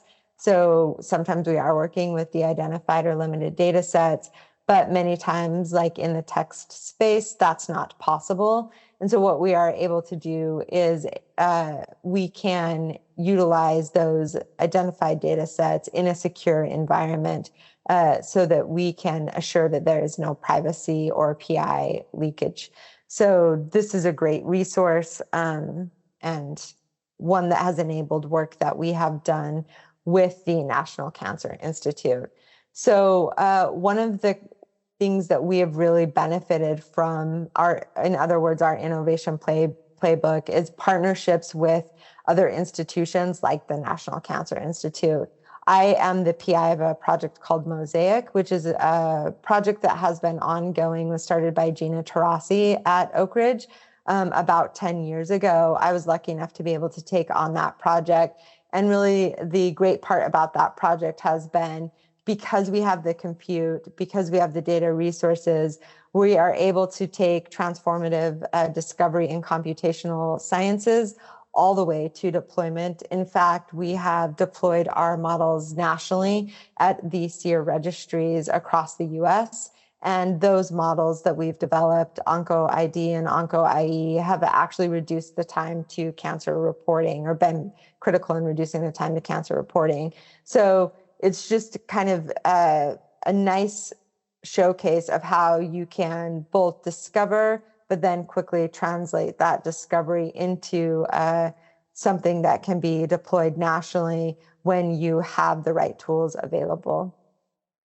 As has been mentioned multiple times on within the other presentations, one of the big challenges we're dealing with here is the data integration challenge. So I don't think there's need for me to talk a lot about this challenge. We all know it exists, but I'm going to talk a little bit about how our compute resources can be used to help solve that data integration challenge, especially when we're thinking about longitudinal real-world evidence.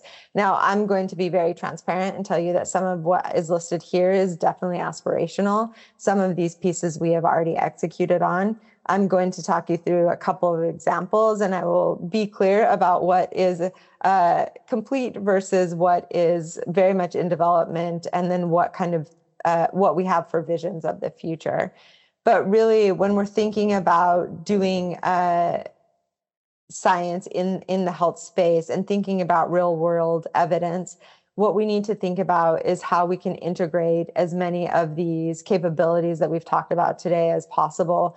And what our compute environment does is allow us to do that, and really to develop a sandbox for playing around and answering some of the questions that we generally pose when we're dealing with this.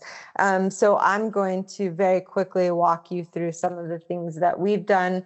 One of them being develop PathLlama, which is in a testing phase at the National Cancer Institute SEER cancer registries right now. But what PathLlama is a domain adapted LLM. Our prior model that is deployed currently at the SEER cancer registries is a hierarchical self-attention model, which is a much smaller model. And so what we did was we tested multiple ways of doing domain adaptation and fine-tuning with a large language model. So as I mentioned, it was a Llama 3.1 8 billion parameter model, so that we could really we could really assess how the different changes in hyperparameters, different changes in data might affect the results that we were getting. And that we also could assess the trade-off between a small model and a large model, really because these large language models do have computational costs associated with them.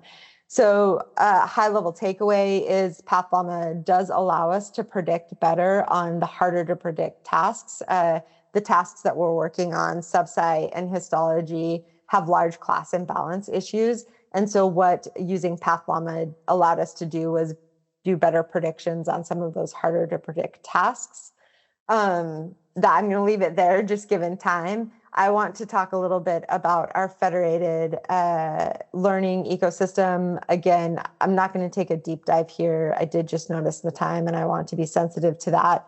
But what the compute systems allow us to do is not only design systems that would allow federated learning, but more importantly, assess different types of trade-offs that we know exist in these space, like privacy, accuracy, and really build a test bed that allows us to know more about the models that we're building, not just developing the solutions. We also have a project that has worked on synthetic data generation. We think this is a very needed solution, and a solution that can be combined with federated learning and federated architectures to really solve some of the problems that we have. And then some of my colleagues, Chris Stanley and John Gownley, John may be on the call, have done some work on LLM Judge as a LLM Judge framework. It's in a different application space. But again, the nice thing about being at Oak Ridge is we can borrow from what folks are doing elsewhere, and hopefully apply it to what we are doing here. So that's a general overview about what we have been doing at Oak Ridge, and I will stop now for questions or end of my time. Thank you, Heidi. In the interest of time, we'll move to our next speaker, but I think you guys are doing amazing work, and I can totally see us collaborating in this really exciting space. I think you bring a lot of exciting capabilities forward. Ollie, can you introduce our next speaker? Thank you.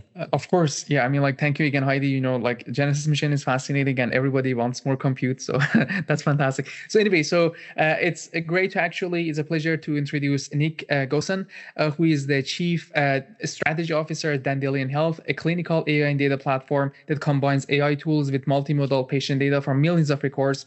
Before Dandelion, he was a vice president at Oscar Health, and his talk today focuses on what it takes to make longitudinal, multimodal, real-world data usable for causal inference and clinical validation and regulatory-grade evidence. Thank you so much, Nick.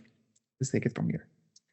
Thank you, Syed, and thank you for the invitation to present to everyone today. By way of quick context, Dandelion Health is a data consortium and clinical AI platform. And, building off a lot of the needs that people have articulated over the course of the past couple of hours, we're really focused on working with a diverse set of health systems. You see the specific health systems on the right, and aggregating all of the relevant multimodal data. So this includes not only EHR and claims, but also de-identified notes and reports, imaging, waveforms, et cetera.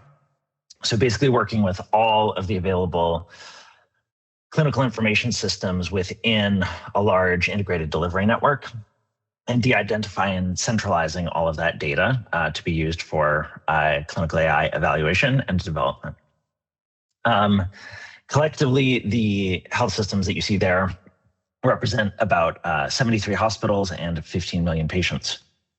We also have a collaboration we've established with the American Heart Association, the AI Assessment Lab that focuses on third-party evaluation of predictive AI algorithms for stroke and cardiovascular disease. So, clinical AI evaluation is hard and is getting harder for all the reasons that people have spoken about today. In the predictive AI world, I think the methods are pretty well established, but there are lots of scaling challenges. Haider showed early on in the presentation a sort of 2x2 of how do we get to high quality but low cost evaluation. And I think we're on that path. A lot of work to be done, but I think it's a pretty clear path in predictive AI. On generative and agentic, it's much more nascent, and as we've discussed today, the challenge is harder because there is no obvious and pre-existing ground truth like there is with predictive AI. So while simulation and causal inference have promising alternatives that we're talking about today, the question is really like, how do we build trust in these when they are all counterfactual? And I think one of the key elements has to be data. And so what I want to talk to you today about is how do we build those data foundations? Where is sort of the state of the art? And then what are the next big problems that we need to solve? So, any counterfactual, of course, relies on making certain assumptions that we can't test. I've seen some interesting back and forth in the chat around this. And the problem is you build this big architecture around all of these assumptions, and the credibility of the analysis is always going to be capped by the weakest one, right? And the fundamental reason I think we need to get more and better data is because that allows us to make fewer assumptions and therefore make the output stronger at the end of the day. But the challenge is that unlike a traditional predictive AI algorithm where there's like one set of inputs and one set of outputs, these models can do lots and lots of things. And so the range of data required to support all of those use cases just grows exponentially. And so in order to do some of the things that we've been talking about, we need really large representative multimodal data sets that can serve as the anchor for all of this analysis. We at Dandelion, and I think the field as a whole, has thought about a lot of tempting shortcuts. But some of these, I think all of them end up in like logical cul-de-sacs, right? One thing that you can try to do is you can try to stitch cohorts together, right? We're going to take wearables from one population, we can take EMR from another and put them together. But then you're required to assume that the modalities are independent across people, and you're going to erase whatever joint signal that you set out to find. Synthetic data, we've talked about that a lot today. has a lot of potential, but the challenge is that it inherits every assumption of the model that made it, right? And so if what you're looking at is novel multimodal comparisons or predictions, you can only really discover what was baked in the first place. And so I think for some of the discovery work that we've been talking about, this presents a challenge. And then for harkening back to some of the regulatory conversations, simulations can be useful and take a lot of ground, but at the end of the day, they can't be the answer key, particularly for regulatory purposes. You actually have to have some sort of reliable ground truth. So what I wanted to sketch out with the bulk of my conversation today is sort of a taxonomy of like the data gaps that I think we collectively need to solve in order to unlock this future that we're all talking about. So the first bucket is, I think, the easiest one, where we're farthest along, right? This is the data that health systems store, right? The EMR, the PACS, waveforms, notes, and reports. This is the sort of data that Dandelion has been gathering.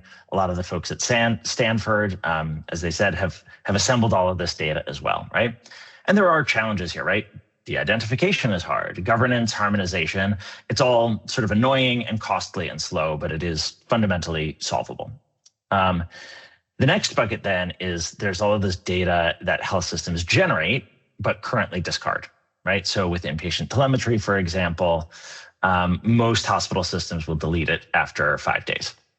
Or endoscopy videos, right? They might save a few stills, but they throw out the whole video, right? And that is fundamentally a question of budget, right? It's very expensive to store all of that data. Stanford is actually the only institution I know of that has started systematically storing all of the inpatient telemetry. But this is just an absolute goldmine for the type of work that we're talking about here. And it's really a shame that that's all getting thrown out today, but fundamentally solvable by money. A third bucket then is data that is held elsewhere in the ecosystem. So a lot of excitement around wearables, both of the sort of clinical grade, but also of the sort of consumer variety. And the challenge is that all of the like raw streams here go to the vendors, and they treat it all as proprietary, right? And furthermore, the FDA regulates all of these devices as distinct, right? So even though they're all reading ECGs from various leads, it's really hard to gather all of that data centrally and then use it for research going forward because of these incentives that I'm talking about. And then finally, there's a final bucket of data that is not generated by the health system as it stands today, right? This is some of what the gap that that all of us is filling, right? With some of these genomic tests, pre-disease baselines that we can use for biomedical research. But the challenge is that a lot of times that's going to be centralized in academic medical centers where it tends to have a skewed population, right? Both in terms of demographics, but also it tends to be more episodic type patients who are coming in for one kind of treatment and then leaving. So I think if we could go through and solve all of these collectively, that would create a really strong baseline data set for all of the methods work that we've been discussing throughout the afternoon. So just to quickly recap, I think if we want to make progress in this space, we need a really big, really good longitudinal multimodal data set. Ideally, it's going to be representative of diverse patients and institutions. I think it will include the widest possible range of modalities, and it has to be linked at the patient level. I think this is something that is really hard from an incentive standpoint for individual health systems, particularly lower resource ones, to do. And so I think public support can have a huge help here. And then we want to include between visit physiology, right? And I think cracking the incentives around wearable companies to contribute data and create real interoperability there would really move the needle on this a lot. Nick, this was an excellent presentation and really loved the last slide as well, slide number 7, in which you've really synthesized your thoughts in a pretty compelling way. The question around the variables is really interesting. I mean, how would you, right? I do think that feels like low-hanging fruit with regards to, we have, for example, for step count, activity, ECG, we have all these different devices. And What is the solve there? Is there something that government can do? Is there something ARPA-H can do, or how do we sort of develop sort of a harmonious standard so we can really use all this data coming from these different devices? I don't have a great answer to that. I think the area that I'm most familiar with is ECGs, right? Where fundamentally it seems like we should be able to separate out the software and the hardware, right? And be able to take the research advances that are made on one set of ECG-based devices and transfer them to another ECG-based device, right? Instead of having this hard linkage between the hardware and the software. And I do think it's fundamentally an FDA question. And I think it is the sort of thing that could be solved with some systematic prospective trials, right? Where if you get various devices together on the same patients and start building those linkages between them, that then can allow, that's like a shared common good infrastructure that then can allow lots of different developers to work with lots of different hardware manufacturers and have that talk to all of like the 12 lead REST ECG data that exists in all of these health systems paired with outcomes, right? So the more we can make it easy to move from software to hardware to outcomes, I think the faster the whole ecosystem can advance. Amazing. This was great. Thank you so much. I look forward to the conversation, continuing it. We'll move to our last speaker before I offer some concluding remarks. Michael Bernstein is here speaking while he's traveling. So thank you, Michael. And Ali, if you could introduce Michael, that'd be fantastic. Of course, that would be fantastic. Yeah, again, thank you, Nick, for the great talk.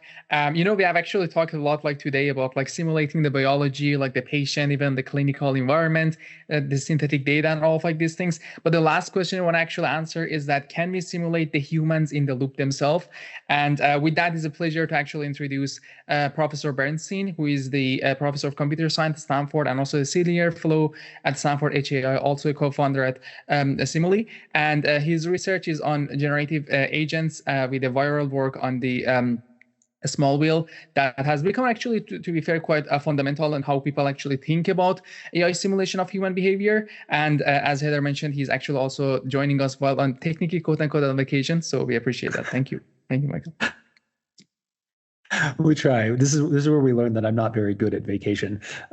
Thank you for including me, and also an honor to follow up many of you all, including several of my colleagues, Nigam and Jonathan, and so on at Stanford.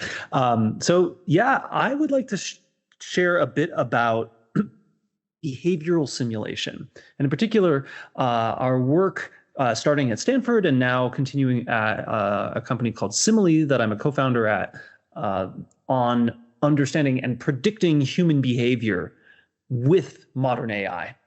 And for me, the real reason that this is important is that in so many domains, we make decisions based on what is ultimately just incomplete information about what people are going to do. If we were to introduce this intervention into the healthcare system, how is that going to change how doctors react, how patients react, how the entire system responds to cover or not cover those changes? We gather as much data and as much information as we can, but ultimately we are making bets. And often those bets wind up being bad bets. And it's not because we're dumb, it's because it's very difficult to reason about multi-agent, interactive, socio-technical systems.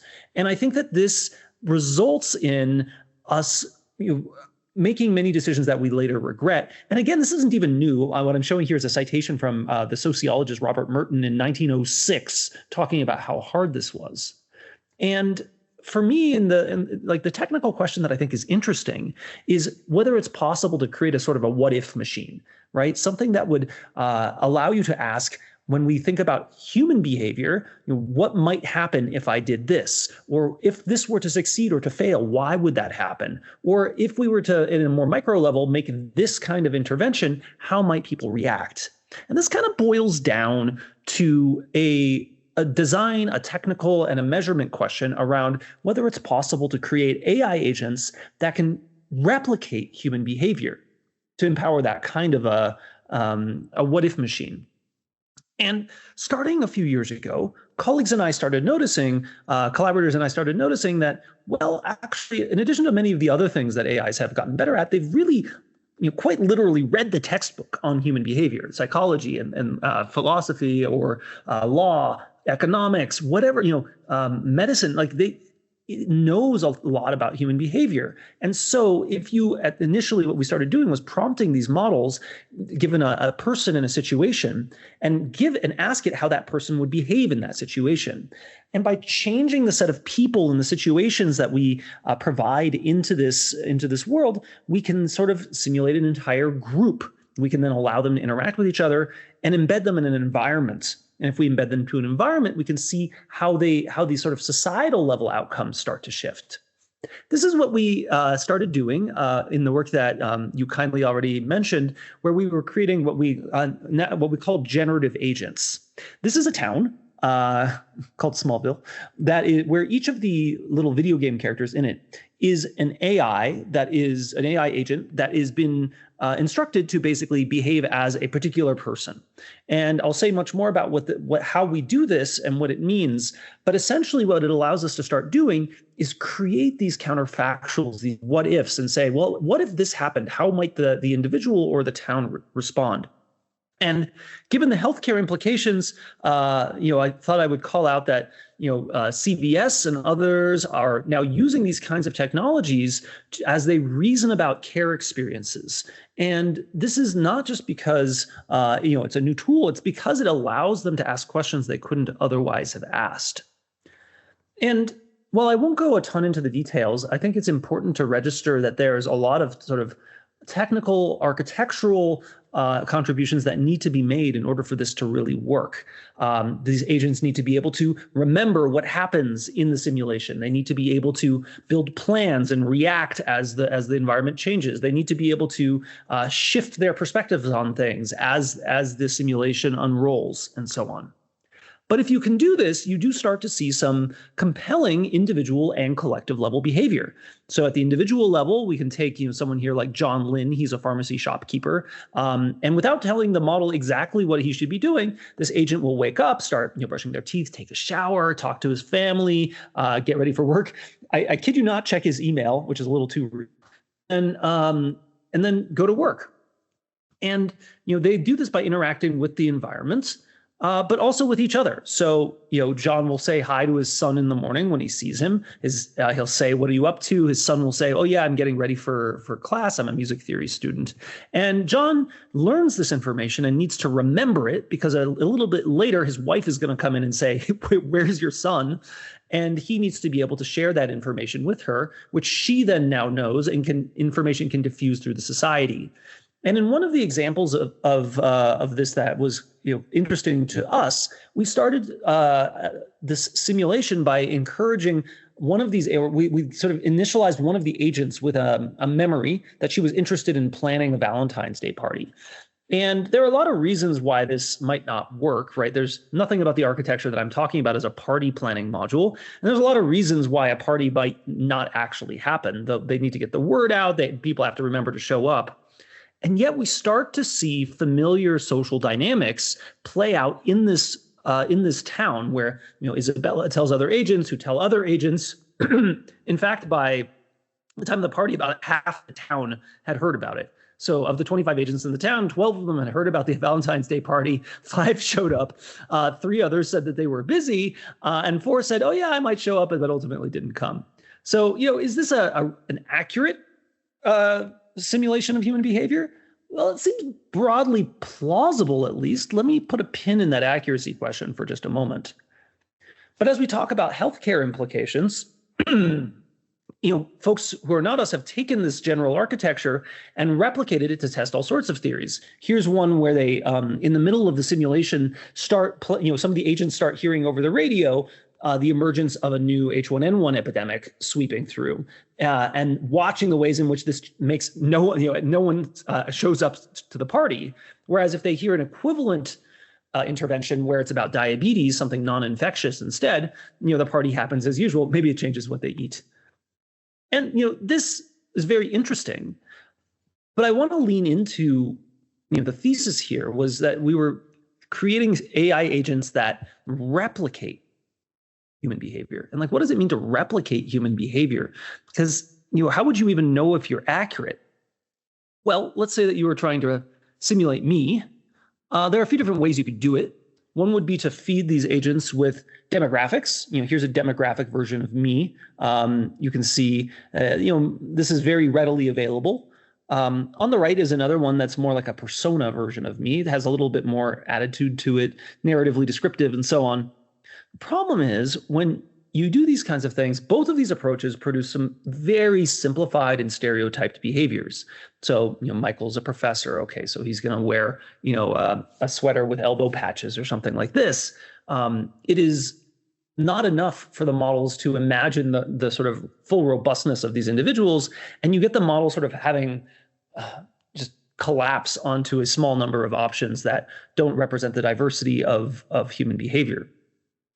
So what we started doing was anchoring these agents in rich qualitative data.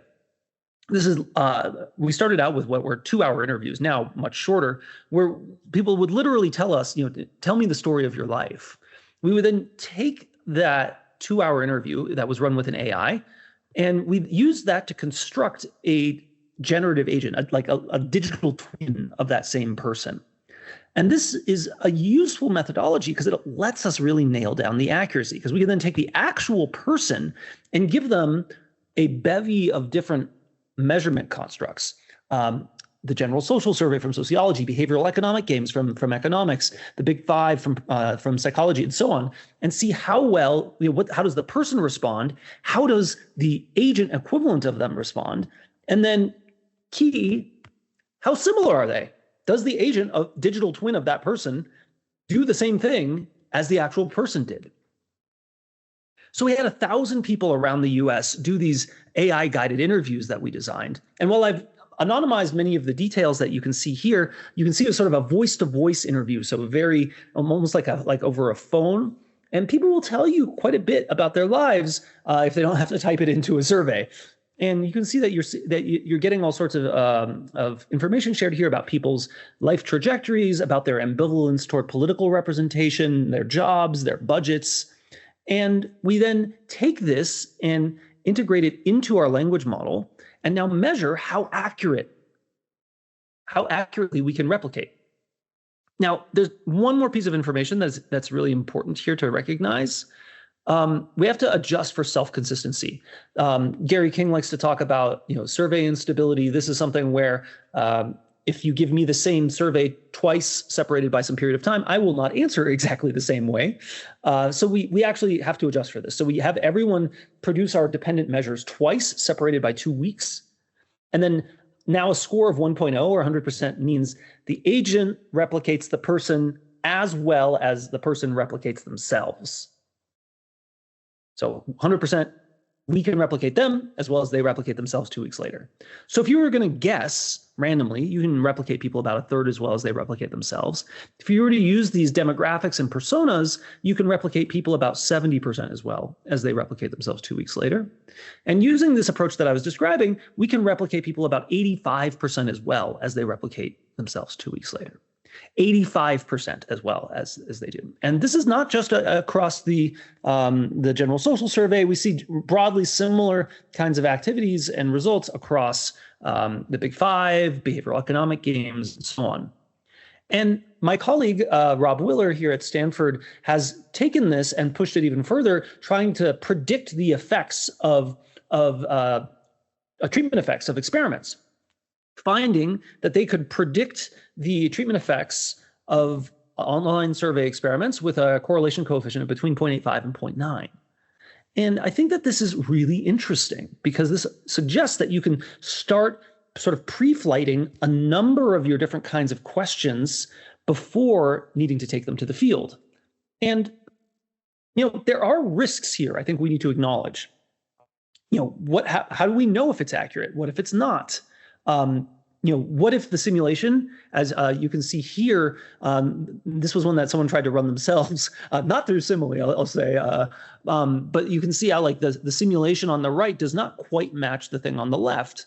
I think you have to think through these sort of ladder of risks where you're just trying to help people think in terms of possibility about what might happen into like qualitative, which is, more insight, but, a little further. I think both of these actually work quite well already, to quantitative data, like you want to directly estimate a treatment effect, to multi-agent. And I think that each of these have different requirements for what you would need in order to trust it. I think the bottom two rungs, as I said, are already I think pretty good, and I would encourage it. The top two, I think you want to figure out, can you get it to back test and recreate the information that you've had? I'll share one other thought here, which has been consuming me recently. All of these frontier models, Fable comes out, GPT 5.6 Sol comes out. They're all trained increasingly on objectively verifiable tasks that are aiming for superhuman performance. What if we instead wanted a foundation model whose entire goal was to simulate people as accurately as possible? We're not trying to make it superhuman at coding. We're trying to make it exactly as good or bad at coding as people are. And what we can start to do there is take large data sets of online behavior, like here, this NSF test data set. And you can see it covers everything from economics and business and political science and psychology and everything, and start to actually post-train models on that data. And you start to see pretty massive improvements on the alignment between the distributional outcomes of what's going on. I think this really allows us to create a set of techniques that I would sort of refer to as look before you launch, where you're able to, foresee what might go wrong or what might happen. And I think if you can do this, it opens up so many opportunities. Like today's language models are, I think, very capable of mobilizing their training data or being post-trained to even further amplify, as we're doing at Simile, to really produce individual, group, and I think multi-agent market level simulations that will teach us things and can calibrate their trust, or your trust in them. I think in order to do this well, we cannot simply just say, oh, we're going to hallucinate people out of demographics. We have to have really rich portraits of the individuals who we're trying to model. And so I see a huge opportunity here. This is something, as was mentioned, that we're pursuing at Simile, where we have customers across Fortune 500 who are using this, building custom agent banks that they can use to simulate their customers or potential customers or churn people. And I think as we think about the medical and healthcare implications, there's a lot of opportunity, as we're seeing in industry as well, to apply this to health decision-making, both for the practitioners, like the MDs, the nurses, and so on, but also the patients themselves. So that's it from me. Thank you for spending time with me. This was amazing, Michael. What a way to bring this workshop to a close. One question I have for you is that, there's this really interesting additional layer we have, which is medical events. Medical history of a patient, and for example, how a patient may react when they first have chest pain may be different from how they might react when they have chest pain the next time. And we have these electronic health records which provide us a sense of how patients act over a longitudinal period of time, and that can change over time. How do you envision these two worlds, like what you've learned about human behavior, and now overlaying that with with their medical histories? Like just would love to expound on that. Absolutely. So I think that in general, my observation has been more is better. So our elicitations are self-report, right, in that. And if you join that with behavioral data, you get a richer and more accurate prediction. This is key because if you only have behavior, you risk the sort of classic data science blunder of like your model learns correlation rather than causation. Like it learns the what, but not the why. So when the world changes, when there's an exogenous shock, like your model like confidently predicts something wrong. But when you learn the why, which is really at some level what we're getting at with the qualitative data collection, not just what happened, but why did you make that decision? Like, why did you not act when you first had chest pain? Then we can more accurately sort of extrapolate to new exogenous changes. And that's really key, because most of what people want to do with simulation is to change the world. They don't want to just predict what happened yesterday. They want to say, like, what if? And so I think that having that behavioral data underlying keeps the whole thing honest, and then it makes the qualitative data way more useful, because it allows us to align what we know qualitatively and sort of like pseudo-causally is what I'll call the qualitative data, like, people's narratives of what's going on with the behavior. Amazing. And I love the terms pseudo-causal, because even that will be such a big leap away from where we are today, which is just purely correlative. Thank you, Michael, for this presentation. Thank you, everyone who has been here. I just want to end with some concluding sort of thoughts and remarks. And really just want to thank everyone who has slogged through this long, but what I'm obviously biased, extremely interesting presentation. We had perspectives from really very, very diverse sources, starting from biology to behavioral economics, to regulators, to clinical trials. I mean, it really was an unbelievable kaleidoscope of expertise. And really what we want to do is use this as a way to build a community and start a conversation, and really use that to inform some of the future work that we do as an agency and as a team, and inform the opportunities that we create in the future around how to actually solve this problem using projects and programs that we are working on. Like I said, this is the start of a conversation and the start of a process, not the end. And one of the things that we're looking for, you've obviously heard from a lot of perspectives today. What we'd love to do is to continue to engage with you. So our emails are here, both mine, Ali's, as well as our mailboxes. And one of the things that we're looking for from teams, if you're interested in this space, is really one-pagers, and it can be more than one, about how about a few key things. And you can do all three, but really I would, if you had to pick one of these problems, what would you focus on and how would you do it? One is, how would you actually help develop the models or approaches that could be used to develop a simulation platform that can provide regulatory grade evidence for novel agentic AI technologies, and interesting and being able to triangulate some of these approaches? How might a data set and live API be created to help train and maintain such a simulation or model? We talked about the gaps. Let's talk about the opportunities and what we can do to mitigate those. And how might teams develop realistic virtual patients with specific clinical phenotypes that can be used to evaluate large language models and AI agents? And again, we're focused not on what can be done today, but what is needed to be able to overcome the limitations that we have today to be able to build this sort of future vision that we've laid out, including focusing on the challenges, but also the innovative approaches. And what I'll say is that stay tuned as we develop next steps, both for the future work, but also for our ongoing work regarding Advocate. So with that, I would like to thank our team, particularly Ali, who has been instrumental in helping put this together. Thank you to all first speakers who made time to attend. Thank you to all the folks who have been here as listeners. And then please stay in touch, and we will be sharing more follow-ups for all the folks who have registered. Amazing. Thank you so much, everybody. It was a fantastic lineup. Honestly, I'm impressed. Every talk was very impressive and very to the point. And we would love to, again, like as Haider mentioned, we would love to basically keep in touch. And this is kind of like a beginning, we want to actually just have a workshop to build the community.